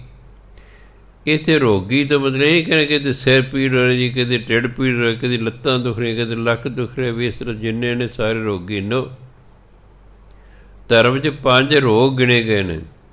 ਕਾਮ, ਕ੍ਰੋਧ, ਲੋਭ, ਮੋਹ, ਹੰਕਾਰ। ਜੋ ਵੀ ਤੁਹਾਨੂੰ ਵਿਖਾਈ ਦੇ ਰਿਹਾ, ਕੀੜੇ ਤੋਂ ਲੈ ਕੇ ਹਾਥੀ ਤੱਕ, ਹਰ ਇੱਕ ਦੇ ਵਿੱਚ ਇਹ 5 ਰੋਗ ਨੇ। ਕੀੜੇ 'ਚ ਵੀ ਕਾਮ ਵੀ ਹੈ, ਕ੍ਰੋਧ ਵੀ ਹੈ, ਲੋਭ ਵੀ ਹੈ, ਮੋਹ ਵੀ ਹੈ, ਹੰਕਾਰ ਵੀ ਹੈ। ਪੰਛੀਆਂ 'ਚ ਵੀ ਹੈ, ਪਸ਼ੂਆਂ 'ਚ ਵੀ ਹੈ, ਬੰਦਿਆਂ 'ਚ ਵੀ ਹੈ। ਇਹ 5 ਰੋਗ ਨੇ। ਜੋ ਜੋ ਦੀਸੈ ਸੋ ਸੋ ਰੋਗੀ। ਬੰਦਾ ਸੋਚਦੇ ਸਾਰੇ ਹੀ ਰੋਗੀ ਨੇ, ਕੋਈ ਤੰਦਰੁਸਤ ਨਹੀਂ। ਰੋਗ ਰਹਿਤ ਮੇਰਾ ਸਤਿਗੁਰ ਜੋਗੀ। ਕਿ ਜਿਹੜਾ ਮੇਰਾ ਗੁਰੂ ਹੈ ਨਾ, ਉਹ ਰੱਬ ਨਾਲ ਜੁੜਿਆ ਹੋਇਆ ਜੋਗੀ ਹੈ। ਉਹ ਰੱਬ ਨਾਲ ਜੁੜਿਆ, ਇਸ ਲਈ ਉਹ ਰੋਗ ਤੋਂ ਰਹਿਤ ਹੈ। ਅਸੀਂ ਵੀ ਨਾਮ ਜਪਦੇ ਜਪਦੇ ਜਪਦੇ ਜਪਦੇ ਜਦੋਂ ਰੱਬ ਨਾਲ ਜੁੜ ਜਾਂਗੇ ਨਾ, ਸਾਡੇ ਅੰਦਰੋਂ ਵੀ ਇਹ ਰੋਗ ਖਤਮ ਹੋ ਜਾਣਗੇ। ਹਉਮੈ ਦੀਰਘ ਰੋਗ। ਦੀਰਘ ਲੰਬੇ ਨੂੰ ਕਹਿੰਦੇ ਨੇ, ਔਰ ਤੇਰੀ ਦੀਰਘ ਆਯੂ ਹੋਵੇ, ਤੇਰੀ ਲੰਮੀ ਉਮਰ ਹੋਵੇ। ਇਹ ਰੋਗ ਲੰਮਾ, ਇਹ ਛੇਤੀ ਮੁੱਕਣ ਵਾਲਾ ਨਹੀਂ ਹੈ। ਦਾਰੂ ਪੀਸ ਮਾਹੇ। ਦਾਰੂ ਬਣੇ ਦਵਾਈ। ਦਵਾਈ ਪਿੰਡਾਂ ਸ਼ਰਾਬ ਨੂੰ ਪਹਿਲਾਂ ਦਾਰੂ ਕਿਹਾ ਕਰਦੇ ਸਨ। ਇਹ ਦਵਾਈ ਦਾ ਕੰਮ ਕਰਦੇ ਸੀ, ਮਗਰੋਂ ਹੌਲੀ ਹੌਲੀ ਹੌਲੀ ਇਹ ਨਸ਼ਾ ਹੋ ਗਿਆ। ਅਤੇ ਜਿੰਨੀ ਬਰਬਾਦੀ ਪੰਜਾਬ ਦੀ ਸ਼ਰਾਬ ਨੇ ਕਰਤੀ ਹੈ, ਸ਼ਾਇਦ ਹੀ ਕਿਸੇ ਨੇ ਕੀਤੀ ਹੈ। ਕਰੋੜਾਂ ਨਹੀਂ, ਅਰਬਾਂ ਰੁਪਈਆ, ਅਰਬਾਂ ਰੁਪਈਏ ਦੀ ਲੋਕ ਸ਼ਰਾਬ ਪੀਂਦੇ ਨੇ। ਜੇ ਕਿਤੇ ਪੰਜਾਬ ਦੇ ਲੋਕ ਸਿਰਫ ਸ਼ਰਾਬ ਪੀਣੀ ਹੀ ਬੰਦ ਕਰ ਦੇਣ, ਇਹ ਤਾਂ ਲੱਖਾਂ ਪਤੀ ਦਿਨਾਂ 'ਚ ਹੀ ਹੋ ਜਾਣਗੇ। ਇਹ ਤਾਂ ਦਿਨਾਂ 'ਚ ਹੀ ਲੱਖਾਂ ਪਤੀ ਹੋ ਜਾਣਗੇ। ਪਰ ਨਾ ਇਹਨਾਂ ਨੇ ਹਟਣਾ, ਅਤੇ ਐਂ ਜਿਹਨਾਂ ਦੇ ਗਰੀਬ ਹੋਈ ਜਾਣੇ ਅਤੇ ਆਪਣਾ ਪੰਜਾਬ ਛੱਡ ਛੱਡ ਕੇ ਨਾ ਪ੍ਰਦੇਸ਼ਾਂ ਨੂੰ ਭਟਕੀ ਜਾਣਾ। ਉੱਥੇ ਵੀ ਜਾ ਕੇ ਪੀਣੀ ਹੈ, ਪੀਣੋਂ ਨਹੀਂ ਹਟਣਾ ਇਹਨਾਂ ਨੇ। ਜਿਹੜੇ ਇੱਥੇ ਨਸ਼ੇ ਵੇਚਦੇ ਨੇ, ਕੈਨੇਡਾ 'ਚ ਵੀ ਨਸ਼ੇ ਵੇਚ ਰਹੇ ਨੇ। ਦੇਖੋ, ਉੱਥੇ ਵੀ ਨਸ਼ੇ ਵੇਚ ਰਹੇ ਨੇ। ਭੈੜਾ ਬੰਦਾ ਕਿਤੇ ਚਲਿਆ ਜਾਏ, ਉਹਨੇ ਉੱਥੇ ਜਾ ਕੇ ਬੁਰਾਈ ਕਰਨੀ। ਗੁਰੂ ਨਾਨਕ ਦੇਵ ਜੀ ਇੱਕ ਪਿੰਡ 'ਚ ਗਏ। ਪਿੰਡ ਵਾਲਾ ਕੋਈ ਆਦਰ ਮਾਣ ਸਤਿਕਾਰ ਨਹੀਂ ਕੀਤਾ, ਨਾ ਕੋਈ ਗੁਰੂ ਮਹਾਰਾਜ ਸੁਣਨ ਆਇਆ, ਨਾ ਕੋਈ ਰੋਟੀ ਪਾਣੀ ਲੈ ਕੇ ਆਇਆ। ਗੁਰੂ ਮਹਾਰਾਜ ਜਾਣ ਲੱਗੇ, ਕਹਿੰਦੇ ਵਸਦੇ ਰਹੋ।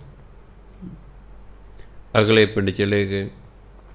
ਉਹਨਾਂ ਲੋਕਾਂ ਨੇ ਬੜੀ ਸੇਵਾ ਕੀਤੀ, ਬੜੀ ਆਓ ਭਗਤ ਕੀਤੀ। ਗੁਰੂ ਮਹਾਰਾਜ ਸਤ ਸੰਗਤ ਕੀਤਾ। ਗੁਰੂ ਮਹਾਰਾਜ ਕਈ ਦਿਨ ਰਹੇ। ਜਾਂਦੇ ਕਹਿੰਦੇ ਭਾਈ ਉਜੜ ਜਾਓ। ਮਰਦਾਨਾ ਜੀ ਬੜੇ ਹੈਰਾਨ ਹੋਏ, ਕਹਿੰਦੇ ਬਾਬਾ ਜੀ, ਜਿਨ੍ਹਾਂ ਨੇ ਸਾਨੂੰ ਪੁੱਛੇ ਹੀ ਨਹੀਂ, ਸਾਡੀ ਕੋਈ ਕਦਰ ਹੀ ਨਹੀਂ ਕੀਤੀ, ਸਾਡੇ ਨਾਲ ਮਾੜਾ ਵਿਹਾਰ ਕੀਤਾ, ਉਹਨਾਂ ਨੇ ਤੁਸੀਂ ਕਿਹਾ ਵਸਦੇ ਰਹੋ। ਅਤੇ ਅੱਜ ਜਿਨ੍ਹਾਂ ਨੇ ਇੰਨਾ ਆਦਰ ਮਾਣ ਕੀਤਾ, ਸਤਿਕਾਰ ਕੀਤਾ, ਤੁਸੀਂ ਉਜੜ ਜਾਓ। ਕਹਿੰਦੇ ਮਰਦਾਨਾ ਜੀ, ਉਹ ਭੈੜੇ ਲੋਕ ਸਨ। ਜੇ ਮੈਂ ਕਹਿੰਦਾ ਤੁਸੀਂ ਉਜੜ ਜਾਓ, ਜਿੱਥੇ ਜਿੱਥੇ ਜਾਂਦੇ ਹੋਰਾਂ ਨੂੰ ਵੀ ਭੈੜੇ ਕਰ ਦੇਣਾ ਸੀ ਉਹਨਾਂ ਨੇ। ਇਹ ਚੰਗੇ ਲੋਕ ਨੇ, ਇਹ ਜਿੱਥੇ ਜਾਣਗੇ ਦੂਜਿਆਂ ਨੂੰ ਚੰਗੀਆਂ ਬਣਨਗੇ। ਤਾਂ ਕਿ ਉਜੜ ਜਾਓ, ਤਾਂ ਕਿ ਉਜੜ ਜਾਓ। ਸੋ ਇਸ ਲਈ ਹਉਮੈ ਦਾ ਰੋਗ ਦੀਰਘ ਹੈ, ਲੰਬਾ ਹੈ, ਪਰ ਕਿ ਦਵਾਈ ਵੀ ਦੇ ਵਿੱਚ ਹੀ ਹੈ। ਕੋਈ ਬਾਹਰੋਂ ਦਵਾਈ ਨਹੀਂ ਲਿਆਉਣੀ। ਦੇਖੋ, ਮੈਂ ਨਹੀਂ ਕਰਨਾ ਸਾਰਾ ਕੁਛ।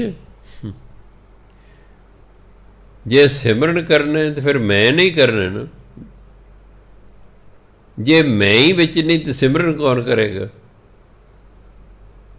ਜੇ ਮੈਂ ਹੀ ਨਹੀਂ ਤਾਂ ਸਿਮਰਨ ਨਹੀਂ ਹੋ ਸਕਦਾ। ਹਉਮੈ ਦੇ ਵਿੱਚ ਹੀ ਇਹਦੀ ਦਵਾਈ ਹੈ, ਕੋਈ ਦਵਾਈ ਬਾਹਰੋਂ ਨਹੀਂ ਆਉਣੀ। ਹਉਮੈ ਨੇ ਹਉਮੈ ਮੈਂ ਇਹ ਬੜੀ ਮੈਂ ਕਰਦਾ। ਜੇ 2 ਵਾਰੀ ਮੈਂ ਕਹੀਏ ਇਹਨੂੰ ਕਹਿੰਦੇ ਹਉਮੈ। ਹਉਮੈ ਰੋਗ ਲੰਬਾ ਹੈ, ਪਰ ਕਹਿੰਦੇ ਇਲਾਜ ਦਾ, ਇਹਦੀ ਦਵਾਈ ਵੀ ਇਹਦੇ ਵਿੱਚ ਹੀ ਹੈ। ਉਹ ਕੀ ਹੈ ਦਵਾਈ? ਕਿਰਪਾ ਕਰੇ ਜੇ ਆਪਣੀ, ਤਾਂ ਗੁਰ ਕਾ ਸ਼ਬਦ ਕਮਾਹੇ। ਜਿਨ੍ਹਾਂ 'ਤੇ ਪ੍ਰਮਾਤਮਾ ਕਿਰਪਾ ਕਰ ਦਿੰਦੇ ਨਾ, ਉਹ ਗੁਰੂ ਦੇ ਸ਼ਬਦ ਦੀ ਕਮਾਈ ਕਰਦੇ ਹਨ, ਭਾਵ ਗੁਰਮੰਤਰ ਦਾ ਜਾਪ ਕਰਦੇ ਨੇ। ਜਿਨ੍ਹਾਂ 'ਤੇ ਪ੍ਰਮਾਤਮਾ ਨੇ ਕਿਰਪਾ ਕਰਨਾ, ਜਿਹਦੇ ਅੰਦਰ ਪ੍ਰਮਾਤਮਾ ਨੇ ਹਉਮੈ ਖਤਮ ਕਰਨੀ ਹੈ, ਉਸ 'ਤੇ ਪ੍ਰਮਾਤਮਾ ਕਿਰਪਾ ਕਰਦਾ, ਫਿਰ ਉਹ ਗੁਰੂ ਵਾਲਾ ਬਣਦਾ।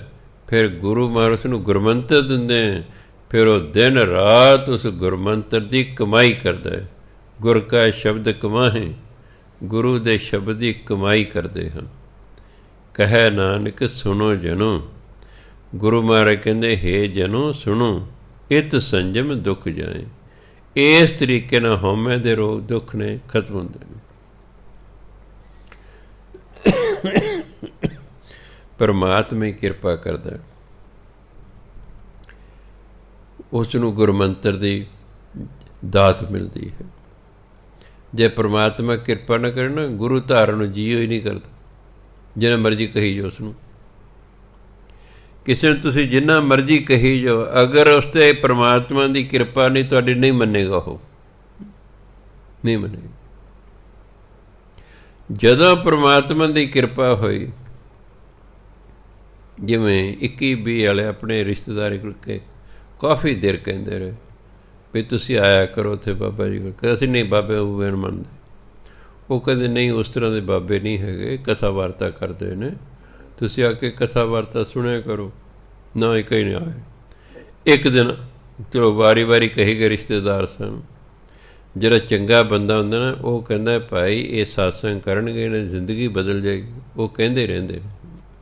ਉਹ ਆ ਗਏ ਅਤੇ ਬਸ ਫਿਰ ਐਸਾ ਆਏ, ਮੁੜ ਕੇ ਗਏ ਨਹੀਂ, ਮੁੜ ਕੇ ਨਹੀਂ ਗਏ।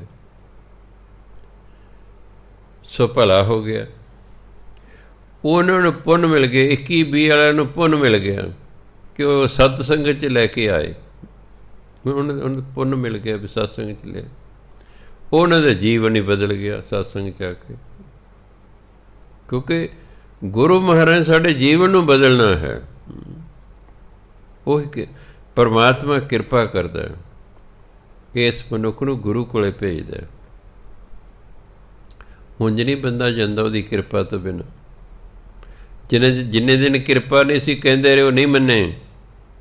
ਜਿਸ ਦਿਨ ਪਰਮਾਤਮਾ ਨੇ ਕਿਰਪਾ ਕਰਤੀ, ਉਹ ਉੱਦਾਂ ਹੀ ਮੰਨ ਕੇ ਕਹਿੰਦੇ ਅੱਛਾ ਚਲੋ ਚੱਲਦੇ ਹਾਂ ਜੀ। ਫਿਰ ਤੁਸੀਂ ਰੋਜ਼ ਕਹਿੰਦੇ ਹੋ ਚੱਲਦੇ ਹਾਂ, ਉਹਦੀ ਕਿਰਪਾ ਹੋ ਗਈ। ਸੋ ਇਸ ਤਰ੍ਹਾਂ ਪਰਮਾਤਮਾ ਕਿਰਪਾ ਕਰਦਾ ਹੈ। ਫਿਰ ਮਨੁੱਖ ਨੂੰ ਗੁਰਮੰਤਰ ਮਿਲਦਾ ਹੈ, ਉਹਨੂੰ ਕਹਿੰਦੇ ਗੁਰੂ ਦਾ ਸ਼ਬਦ। ਫਿਰ ਉਹ ਮਨੁੱਖ ਗੁਰੂ ਦੇ ਸ਼ਬਦ ਦੀ ਕਮਾਈ ਕਰਦਾ। ਕਮਾਈ ਕਰਦਿਆਂ ਨਾਮ ਜਪਦਿਆਂ ਇੱਕ ਦਿਨ ਆਉਂਦਾ, ਅੰਦਰੋਂ ਹਉਮੈ ਖਤਮ ਹੋ ਜਾਂਦੀ ਹੈ। ਜਿਉਂ ਹੀ ਹਉਮੈ ਖਤਮ ਹੁੰਦੀ ਹੈ, ਬ੍ਰਹਮ ਗਿਆਨ ਹੋ ਜਾਂਦਾ ਹੈ। ਜਿਉਂ ਹੀ ਬ੍ਰਹਮ ਗਿਆਨ ਦਾ ਜੰਮਣ ਮਰਨ ਦਾ ਚੱਕਰ ਹੀ ਖਤਮ ਹੋ ਜਾਂਦਾ ਹੈ ਮਨੁੱਖ ਦਾ। ਤਾਂ ਕਹਿੰਦੇ ਨਾਨਕ ਕਹੈ, ਨਾਨਕ ਕੱਕੇ ਨੂੰ ਔਂਕੜ। ਗੁਰੂ ਮਹਾਰਾਜ ਕਹਿੰਦੇ ਮੈਂ ਹੇ ਜਨੋ, ਹੇ ਭਗਤ ਜਨੋ, ਮੈਂ ਤੁਹਾਨੂੰ ਕਹਿਣਾ, ਮੇਰੀ ਗੱਲ ਸੁਣੋ।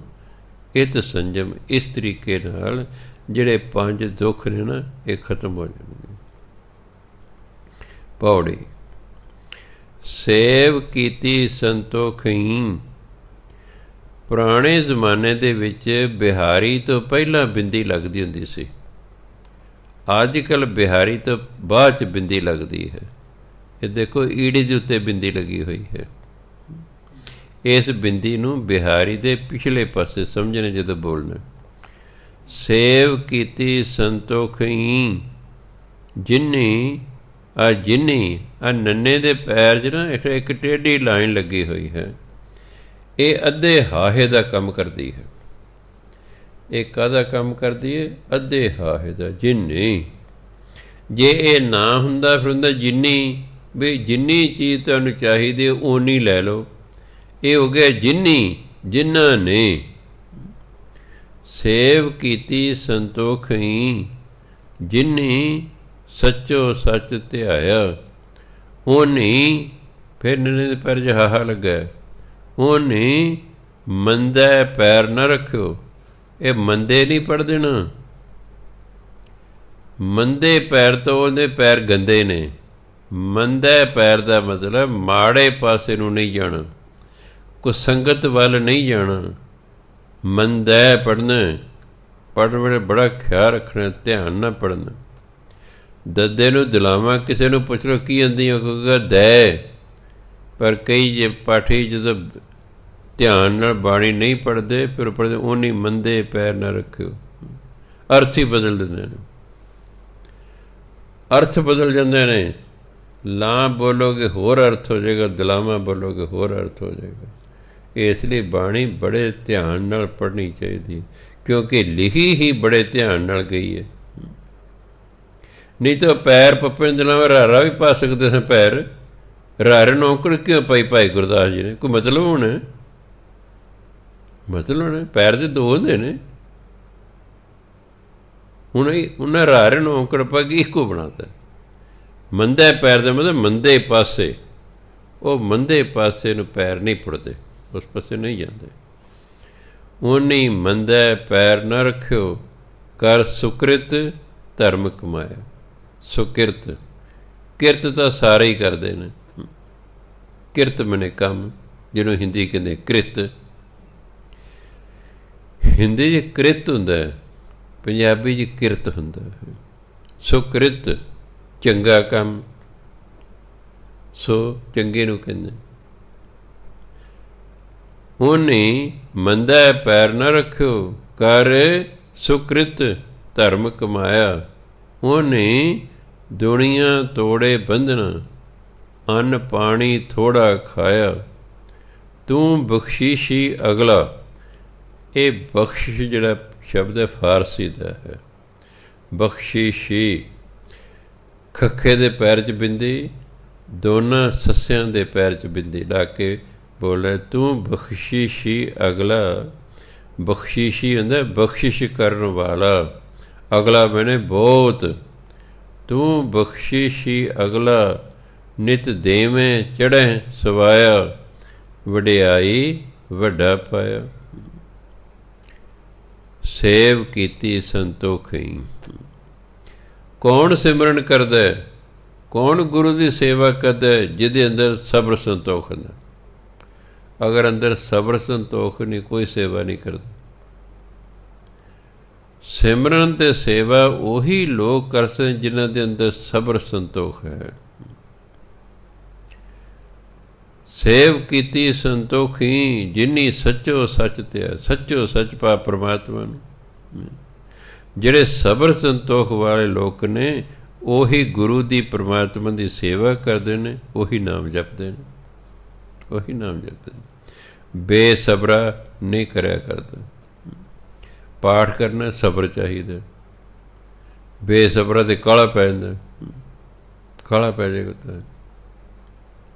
ਸਬਰ ਸੰਤੋਖ ਵਾਲਾ ਹੀ ਟਿਕ ਕੇ ਭਜਨ ਬੰਦਗੀ ਕਰ ਸਕਦਾ ਹੁੰਦਾ। ਸਬਰ ਸੰਤੋਖ ਹੀ ਨਹੀਂ ਹੋਵੇਗੀ ਭਜਨ ਬੰਦਗੀ। ਉਹਨੇ ਕਿਹਨਾਂ ਨੇ? ਜਿਹਨੇ ਨਾਮ ਜਪਿਆ, ਜਿਹੜੇ ਸਬਰ ਸੰਤੋਖ ਵਾਲੇ। ਉਹਨੇ ਮੰਦਾ ਪੈਰ ਨਾ ਰੱਖਿਓ। ਉਹਨਾਂ ਨੇ ਮਾੜੇ ਕੰਮ ਵਾਲੇ ਪਾਸੇ ਪੈਰ ਨਹੀਂ ਰੱਖਿਆ। ਉਹ ਮਾੜੇ ਪਾਸੇ ਨਹੀਂ ਗਏ, ਉਹਨਾਂ ਕੋਈ ਮਾੜਾ ਕੰਮ ਨਹੀਂ ਕੀਤਾ। ਕਰ ਸੁਕ੍ਰਿਤ ਧਰਮ ਕਮਾਇਆ। ਸਗੋਂ ਉਹਨਾਂ ਨੇ ਸ਼ੁਭ ਕਰਮ ਕਰਕੇ ਧਰਮ ਦੀ ਕਮਾਈ ਕੀਤੀ, ਸੁਕ੍ਰਿਤ ਕੀਤੀ ਹੈ। ਜਿਹਨੂੰ ਆਪਾਂ ਕਹਿੰਦੇ 10 ਦੀ ਕਿਰਤ। ਕਿਰਤ ਤਾਂ ਸਾਰੇ ਹੀ ਕਰਦੇ ਨੇ। ਚੋਰ ਵੀ ਕਿਰਤ ਕਰ ਰਿਹਾ ਹੈ, ਉਹ ਕਿਹੜਾ ਵਿਹਲਾ ਬੈਠਾ, ਸਗੋਂ ਰਾਤ ਨੂੰ ਵਿਚਾਰਾ ਜਾਗਦਾ। ਪਰ ਉਹਦੀ ਜਿਹੜੀ ਕ੍ਰਿਤ ਹੈ ਉਹ ਸੁਕ੍ਰਿਤ ਨਹੀਂ ਹੈ। ਸ਼ੁਭ ਕਰਮਾਂ ਨੂੰ ਸੁਕ੍ਰਿਤ ਕਹਿੰਦੇ ਨੇ। ਉਹ ਸ਼ੁਭ ਕਰਮ ਕਰਦਾ ਹੈ, 10 ਦੀ ਕਿਰਤ ਕਰਦਾ ਹੈ ਅਤੇ ਇਸ ਤਰ੍ਹਾਂ ਧਰਮ ਦੀ ਕਮਾਈ ਕਰਦਾ ਹੈ। ਓਨੀ ਦੁਨੀਆ ਤੋੜੇ ਬੰਧਨਾ, ਅੰਨ ਪਾਣੀ ਥੋੜ੍ਹਾ ਖਾਇਆ। ਜਿਨ੍ਹਾਂ ਦੇ ਅੰਦਰ ਸਬਰ ਸੰਤੋਖ ਹੁੰਦਾ ਨਾ, ਉਹ ਸੰਸਾਰਕ ਬੰਧਨਾਂ 'ਚ ਨਹੀਂ ਆਉਂਦੇ, ਮਾਇਆ ਦੇ ਬੰਧਨਾਂ 'ਚ ਨਹੀਂ ਆਉਂਦੇ। ਉਹ ਖਾਂਦੇ ਵੀ ਥੋੜ੍ਹਾ ਨੇ, ਅੰਨ ਪਾਣੀ ਥੋੜ੍ਹਾ ਖਾਏ, ਬਹੁਤਾ ਨਹੀਂ ਖਾਂਦੇ, ਕਿਉਂਕਿ ਜ਼ਿਆਦਾ ਖਾਣ ਨਾਲ ਨੀਂਦ ਆਉਂਦੀ ਹੈ। ਨੀਂਦ ਆਉਣ ਕਰਕੇ ਭਜਨ ਬੰਦਗੀ ਨਹੀਂ ਹੁੰਦੀ। ਜਿੰਨਾ ਭਜਨ ਬੰਦਗੀ ਕਰਨੀ ਹੁੰਦੀ ਬਹੁਤ ਘੱਟ ਖਾਂਦੇ ਨੇ। ਅਲਪ ਆਹਾਰ ਸੁਲਭ ਸੀ ਨਿਦਰਾ, ਉਹ ਥੋੜ੍ਹਾ ਖਾਂਦੇ ਨੇ, ਇਸ ਲਈ ਥੋੜ੍ਹਾ ਸੌਂਦੇ ਨੇ। ਜਿਹੜਾ ਜ਼ਿਆਦਾ ਖਾਏਗਾ ਉਹ ਜ਼ਿਆਦਾ ਸੌਵੇਗਾ। ਅਸੀਂ ਰੋਟੀ ਲੇਟ ਖਾਂਦੇ ਹਾਂ, ਇਸ ਲਈ ਅੰਮ੍ਰਿਤ ਵੇਲੇ ਉੱਠ ਨਹੀਂ ਸਕਦੇ। ਰੋਟੀ ਹਜ਼ਮ ਹੋਣ ਲਈ 6 ਘੰਟਿਆਂ ਦੀ ਲੋੜ ਹੈ। ਮੰਨ ਤੁਸੀਂ ਰੋਟੀ ਹੀ 10 ਵਜੇ ਖਾਧੀ ਹੈ, ਉਹ ਜਾ ਕੇ 4 ਵਜੇ ਹਜ਼ਮ ਹੋਵੇਗੀ। ਉਦੋਂ ਪਹਿਲਾਂ ਤੁਸੀਂ ਜੇ ਉੱਠ ਖਲੋਗੇ ਨਾ, ਤੁਹਾਨੂੰ ਨੀਂਦ ਆਈ ਜਾਏਗੀ, ਝੂਟੇ ਜਿਹੇ ਲਈ ਜਾਓਗੇ। ਇਸ ਕਰਕੇ ਜਿਹੜੇ ਫਿਰ ਸਬਰ ਸੰਤੋਖ ਵਾਲੇ ਨੇ, ਉਹ ਸੰਸਾਰਕ ਬੰਧਨਾਂ 'ਚ ਨਹੀਂ ਪੈਂਦੇ, ਉਹ ਥੋੜ੍ਹਾ ਹੀ ਖਾਂਦੇ ਪੀਂਦੇ ਨੇ। ਤੂੰ ਬਖਸ਼ਿਸ਼ੀ ਅਗਲਾ, ਤੂੰ ਬਹੁਤ ਬਖਸ਼ਿਸ਼ਾਂ ਕਰਨ ਵਾਲਾ ਪਰਮਾਤਮਾ ਹੈ। ਤੂੰ ਬਹੁਤ ਬਖਸ਼ਿਸ਼ਾਂ ਕਰਦਾ। ਨਿਤ ਦੇਵੇਂ ਚੜ੍ਹੈ ਸਵਾਇਆ, ਤੂੰ ਹਰ ਰੋਜ਼ ਉਹਨਾਂ ਨੂੰ ਦਾਤਾਂ ਦਿੰਦਾ, ਜਿਹੜੇ ਤੇਰਾ ਨਾਮ ਜਪਦੇ ਨੇ, ਜਿਹੜੇ ਸਬਰ ਸੰਤੋਖ, ਰੋਜ਼ ਦਾਤਾਂ ਦਿੰਦਾ, ਅਤੇ ਤੇਰੀਆਂ ਦਾਤਾਂ ਵੱਧਦੀਆਂ ਜਾਂਦੀਆਂ। ਸਵਾਇਆ ਵਧੀ ਜਾਣਾ। ਅਜੇ ਇਹਨੂੰ ਸਵਾਇਆ ਗੱਫਾ ਦਿਓ। ਸਵਾਇਆ ਗੱਫਾ, ਕਈ ਵਾਰੀ ਸਵਾਇਆ ਦਾ ਅਰਥ ਘੱਟ ਵੀ ਹੁੰਦਾ, ਇੱਥੇ ਚੜ੍ਹਿਆ ਸਵਾਇਆ ਵੱਧਦਾ ਹੀ ਜਾਂਦਾ। ਪਰਮਾਤਮਾ ਬਹੁਤ ਵੱਡਾ ਬਖਸ਼ਿਸ਼ ਕਰਨ ਵਾਲਾ ਹੈ। ਉਹ ਨਿਤ ਬਖਸ਼ਿਸ਼ਾਂ ਕਰਦਾ ਹੈ, ਅਤੇ ਉਹਦੀਆਂ ਬਖਸ਼ਿਸ਼ਾਂ ਵੱਧਦੀਆਂ ਹੀ ਜਾਂਦੀਆਂ ਹਨ। ਵਡਿਆਈ ਵੱਡਾ ਪਾਇਆ, ਪਰਮਾਤਮਾ ਹੈਗਾ ਵੱਡਾ। ਉਹਨੂੰ ਪਾਉਣ ਦਾ ਕੀ ਢੰਗ ਹੈ? ਉਹਦੀ ਵਡਿਆਈ ਕਰੋ। ਦੇਖੋ, ਇਹ ਬਹੁਤ ਜ਼ਬਰਦਸਤ ਲਾਈਨ ਹੈ। ਸਾਈਕੋਲੋਜੀ ਦੇ ਵਿੱਚ ਵੀ ਇਹੀ ਸਾਨੂੰ ਦ੍ਰਿੜ ਕਰਾਉਂਦੇ ਸਨ। ਤੁਸੀਂ ਕਿਸੇ ਦਾ ਵੀ ਦਿਲ ਜਿੱਤਣਾ, ਉਹਦੀ ਵਡਿਆਈ ਕਰਨੀ ਪਏਗੀ। ਉਹਦੇ ਮੂੰਹ 'ਤੇ ਵੀ ਕਰੋ, ਉਹਦੇ ਪਿੱਠ ਪਿੱਛੇ ਵੀ ਕਰੋ, ਕਿਉਂਕਿ ਕਿਸੇ ਬਾਰੇ ਜੋ ਤੁਸੀਂ ਕਹਿੰਦੇ ਹੋ ਉਹਦੇ ਤੱਕ ਪਹੁੰਚ ਜਾਣਾ। ਤੁਸੀਂ ਵਡਿਆਈ ਕੀਤੀ ਹੈ, ਇਹ ਦੇਰ ਨਾਲ ਪਹੁੰਚੇਗੀ। ਤੁਸੀਂ ਕਿਸੇ ਦੀ ਨਿੰਦਿਆ ਕੀਤੀ ਹੈ, ਨਾਲ ਦੀ ਨਾਲ ਪਹੁੰਚ ਜਾਏਗੀ। ਉਹਦੀ ਮੋਬਾਈਲ 'ਤੇ ਕੋਈ ਨਾ ਕੋਈ ਬਾਹਰ ਨਿਕਲਦਾ ਹਰੀ ਕਹਿੰਦਾ, ਅੱਜ ਬਾਬਾ ਨੇ ਤੇਰੇ ਬਾਰੇ ਐਂ ਕਿਹਾ ਸੀ। ਜੇ ਮੈਂ ਤੇ ਕਿਸੇ ਦੀ ਵਡਿਆਈ ਕਰਦਾ, ਸ਼ਾਇਦ ਤੁਸੀਂ ਉਹਨੂੰ ਨਾ ਦੱਸੋ ਬਾਬਾ ਨੇ ਤੁਹਾਡੀ ਵਡਿਆਈ ਕੀਤੀ ਹੈ, ਪਰ ਜੇ ਮੈਂ ਇੱਥੇ ਕਿਸੇ ਦੀ ਨਿੰਦਿਆ ਕਰ ਦਿੰਦਾ, ਤੁਹਾਡੇ 'ਚੋਂ 20 ਨੇ ਕਰ ਦੇਣਾ ਫੋਨ, ਬਾਬਾ ਜੀ ਐਂ ਕਹਿੰਦੇ ਸੀ ਤੇਰੇ ਬਾਰੇ। ਇਸ ਲਈ ਵਡਿਆਈ ਕਰਨੀ ਬਹੁਤ ਔਖੀ ਹੈ, ਵਡਿਆਈ ਸੁਣਨੀ ਵੀ ਔਖੀ ਹੈ। ਤੁਸੀਂ ਕਿਸੇ ਦੇ ਅੱਗੇ ਵਡਿਆਈ ਕਰੋ, ਉਹ ਸੜ ਬਲ ਜਾਂਦਾ ਹੈ। ਹਰ ਮਨੁੱਖ ਆਪਣੀ ਵਡਿਆਈ ਸੁਣਨਾ ਚਾਹੁੰਦਾ, ਦੂਸਰੇ ਦੀ ਨਹੀਂ ਸੁਣਨਾ ਚਾਹੁੰਦਾ, ਦੂਜੇ ਨਹੀਂ ਸੁਣਨਾ ਚਾਹੁੰਦਾ। ਕਿਸੇ ਮਾਂ ਦੇ ਅੱਗੇ ਕਿਸੇ ਹੋਰ ਲੜਕੇ ਦੀ, ਕਿਸੇ ਹੋਰ ਦੇ ਪੁੱਤਰ ਦੀ ਵਡਿਆਈ ਕਰੋ, ਉਹ ਮਾਂ ਨੂੰ ਬੜੀ ਤਕਲੀਫ ਹੋਵੇਗੀ। ਹਾਂ, ਜੇ ਉਹਦੇ ਪੁੱਤਰ ਦੀ ਵਡਿਆਈ ਕਰੋ, ਫਿਰ ਬੜੀ ਖੁਸ਼ ਹੋਵੇਗੀ, ਫਿਰ ਬੜੀ ਖੁਸ਼ ਹੋਵੇਗੀ। ਗੁਆਂਢੀ ਦਾ ਬੱਚਾ ਫਸਟ ਆ ਗਿਆ ਹੈ, ਗੁਆਂਢੀ ਇੱਕ ਦੂਜੇ ਨੂੰ ਜਾਣਨ ਕਰਕੇ ਉਹ ਵਧਾਈ ਤਾਂ ਦੇਣੀ, ਭੈਣੇ ਵਧਾਈ ਤੇਰਾ ਮੁੰਡਾ ਫਸਟ ਆਇਆ, ਵਿੱਚੋਂ ਕਿ ਹਾਏ ਹੋਏ ਮੇਰਾ ਨਹੀਂ ਆਇਆ। ਉੱਤੋਂ ਕੋਈ ਭੈਣੇ ਵਧਾਈਆਂ, ਬਹੁਤ ਬਹੁਤ ਵਧਾਈਆਂ, ਉਹ ਵੀ ਕਹਿ ਕੇ ਵਧਾਈਆਂ, ਵਿੱਚੋਂ ਕਿ ਹਾਏ ਹੋਏ ਸਾਡਾ ਨਹੀਂ ਆਇਆ। ਫਿਰ ਉੱਤੋਂ ਵਧਾਈ ਦਿੱਤੀ ਨਾ। ਵਡਿਆਈ ਦਿਲੋਂ ਕਰਨੀ ਹੈ, ਮਨ ਲਾ ਕੇ ਵਡਿਆਈ ਕਰਨੀ ਹੈ। ਵਾਹਿਗੁਰੂ ਵਾਹਿਗੁਰੂ ਵਾਹਿਗੁਰੂ, ਇਹ ਵਡਿਆਈ ਹੈ ਵੀ ਵਾਹਿਗੁਰੂ ਵਾਹਿਗੁਰੂ ਵਾਹਿਗੁਰੂ ਇਕੱਠਿਆਂ ਕੀਤਾ ਹੋ ਗਿਆ, ਵਾਹਿਗੁਰੂ ਵਾਹਿਗੁਰੂ। ਵਡਿਆਈ ਨਾਲ ਹੀ ਤੁਸੀਂ ਦੂਜੇ ਦਾ ਦਿਲ ਜਿੱਤ ਸਕਦੇ ਹੋ, ਨਿੰਦਿਆ ਨਾਲ ਨਹੀਂ ਜਿੱਤ ਸਕਦੇ। ਤੁਸੀਂ ਡੰਡੇ ਦੇ ਜ਼ੋਰ ਨਾਲ ਆਪਣੀ ਗੱਲ ਮਨਵਾ ਸਕਦੇ ਹੋ, ਤੁਸੀਂ ਪੈਸੇ ਦੇ ਕੇ ਵੀ ਆਪਣੀ ਗੱਲ ਮਨਵਾ ਸਕਦੇ ਹੋ, ਪਰ ਤੁਸੀਂ ਉਸਦਾ ਦਿਲ ਨਹੀਂ ਜਿੱਤ ਸਕਦੇ। ਕਿਸੇ ਦਾ ਦਿਲ ਜਿੱਤਣਾ, ਉਹਦੀ ਵਡਿਆਈ ਕਰਨੀ ਪਵੇਗੀ, ਵਡਿਆਈ ਕਰੀ ਚੱਲੋ, ਕਰੀ ਚੱਲੋ, ਕਰੀ ਚੱਲੋ, ਸੱਚੇ ਦਿਲੋਂ ਕਰੀ ਚੱਲੋ। ਬੰਦੇ ਦਾ ਦਿਲ ਜਿਤਨਾ ਸੌਖਾ ਹੈ, ਕਿਉਂਕਿ ਉਹਦੇ 'ਚ ਹਉਮੈ ਹੁੰਦੀ ਹੈ, ਫਿਰ ਹਉਂ ਨੂੰ ਪੱਠੇ ਪੈਂਦੇ ਨੇ। ਜਦੋਂ ਵਡਿਆਈ ਕਰਦਾ ਬੰਦਾ, ਉਹਦੀ ਹਉਂ ਨੂੰ ਪੱਠੇ ਪੈਂਦੇ, ਉਹਦੀ ਹਉਂ ਖੁਸ਼ ਹੁੰਦੀ ਹੈ। ਜਦੋਂ ਆਪਾਂ ਨਿੰਦਿਆ ਕਰਦੇ ਹਾਂ, ਉਹਦੀ ਹਉਂ ਨੂੰ ਸੱਟ ਵੱਜਦੀ ਹੈ, ਉਹਦਾ ਮਨ ਦੁਖੀ ਹੁੰਦਾ ਹੈ। ਵਡਿਆਈ ਕਰਦਾ ਮਨ ਖੁਸ਼ ਹੁੰਦਾ। ਵਡਿਆਈ ਕਰਨੀ ਤੇ ਪ੍ਰਮਾਤਮਾ ਨੇ ਸਾਫ਼ ਹੀ ਬਾਣੀ 'ਚ ਲਿਖਿਆ ਹੈ ਕਿ ਜਿਹੜਾ ਮੇਰੀ ਵਡਿਆਈ ਕਰੇਗਾ ਮੈਂ ਉਹਦੇ ਕਾਰਜ ਸਵਾਰ ਦਿਆਂਗਾ। ਜੋ ਜਨ ਤੁਮਰੀ ਭਗਤ ਕਰਨ ਤੇ ਤਿਨਕੇ ਕਾਜ ਸਵਾਰਤ। ਹੇ ਪ੍ਰਮਾਤਮਾ, ਜਿਹੜੇ ਤੇਰੀ ਵਡਿਆਈ ਕਰਦੇ ਤੇ ਉਹਨਾਂ ਦੇ ਕਾਰਜ ਸਵਾਰ ਦਿੰਦਾ। ਕਿਉਂ ਖੁਸ਼ ਹੁੰਦਾ ਉਹ? ਹੁਣ ਤੁਸੀਂ ਅੰਦਾਜ਼ਾ ਲਾਓ, ਸੰਸਾਰ ਦੀ ਐਡੀ ਮਹਾਨ ਸ਼ਕਤੀ ਜੇ ਵਡਿਆਈ ਸੁਣ ਕੇ ਖੁਸ਼ ਹੋ ਸਕਦੀ ਹੈ, ਅਸੀਂ ਤੁਸੀਂ ਕਿਉਂ ਨਹੀਂ ਹੋ ਸਕਦੇ? ਅਸੀਂ ਤੁਸੀਂ ਕਿਉਂ ਨਹੀਂ ਹੋ ਸਕਦੇ? ਇਸ ਲਈ ਵਡਿਆਈ ਕਰਨੀ। ਉਹ ਵੱਡਾ ਹੈ, ਉਸ ਵੱਡੇ ਨੂੰ ਪਾਉਣ ਲਈ ਉਹਦੀ ਵਡਿਆਈ ਕਰਨੀ ਪੈਣੀ ਹੈ। ਵਡਿਆਈ ਰਾਹੀਂ ਹੀ ਵੱਡੇ ਦੀ ਪ੍ਰਾਪਤੀ, ਪਰਮਾਤਮਾ ਦੀ ਪ੍ਰਾਪਤੀ ਹੁੰਦੀ ਹੈ।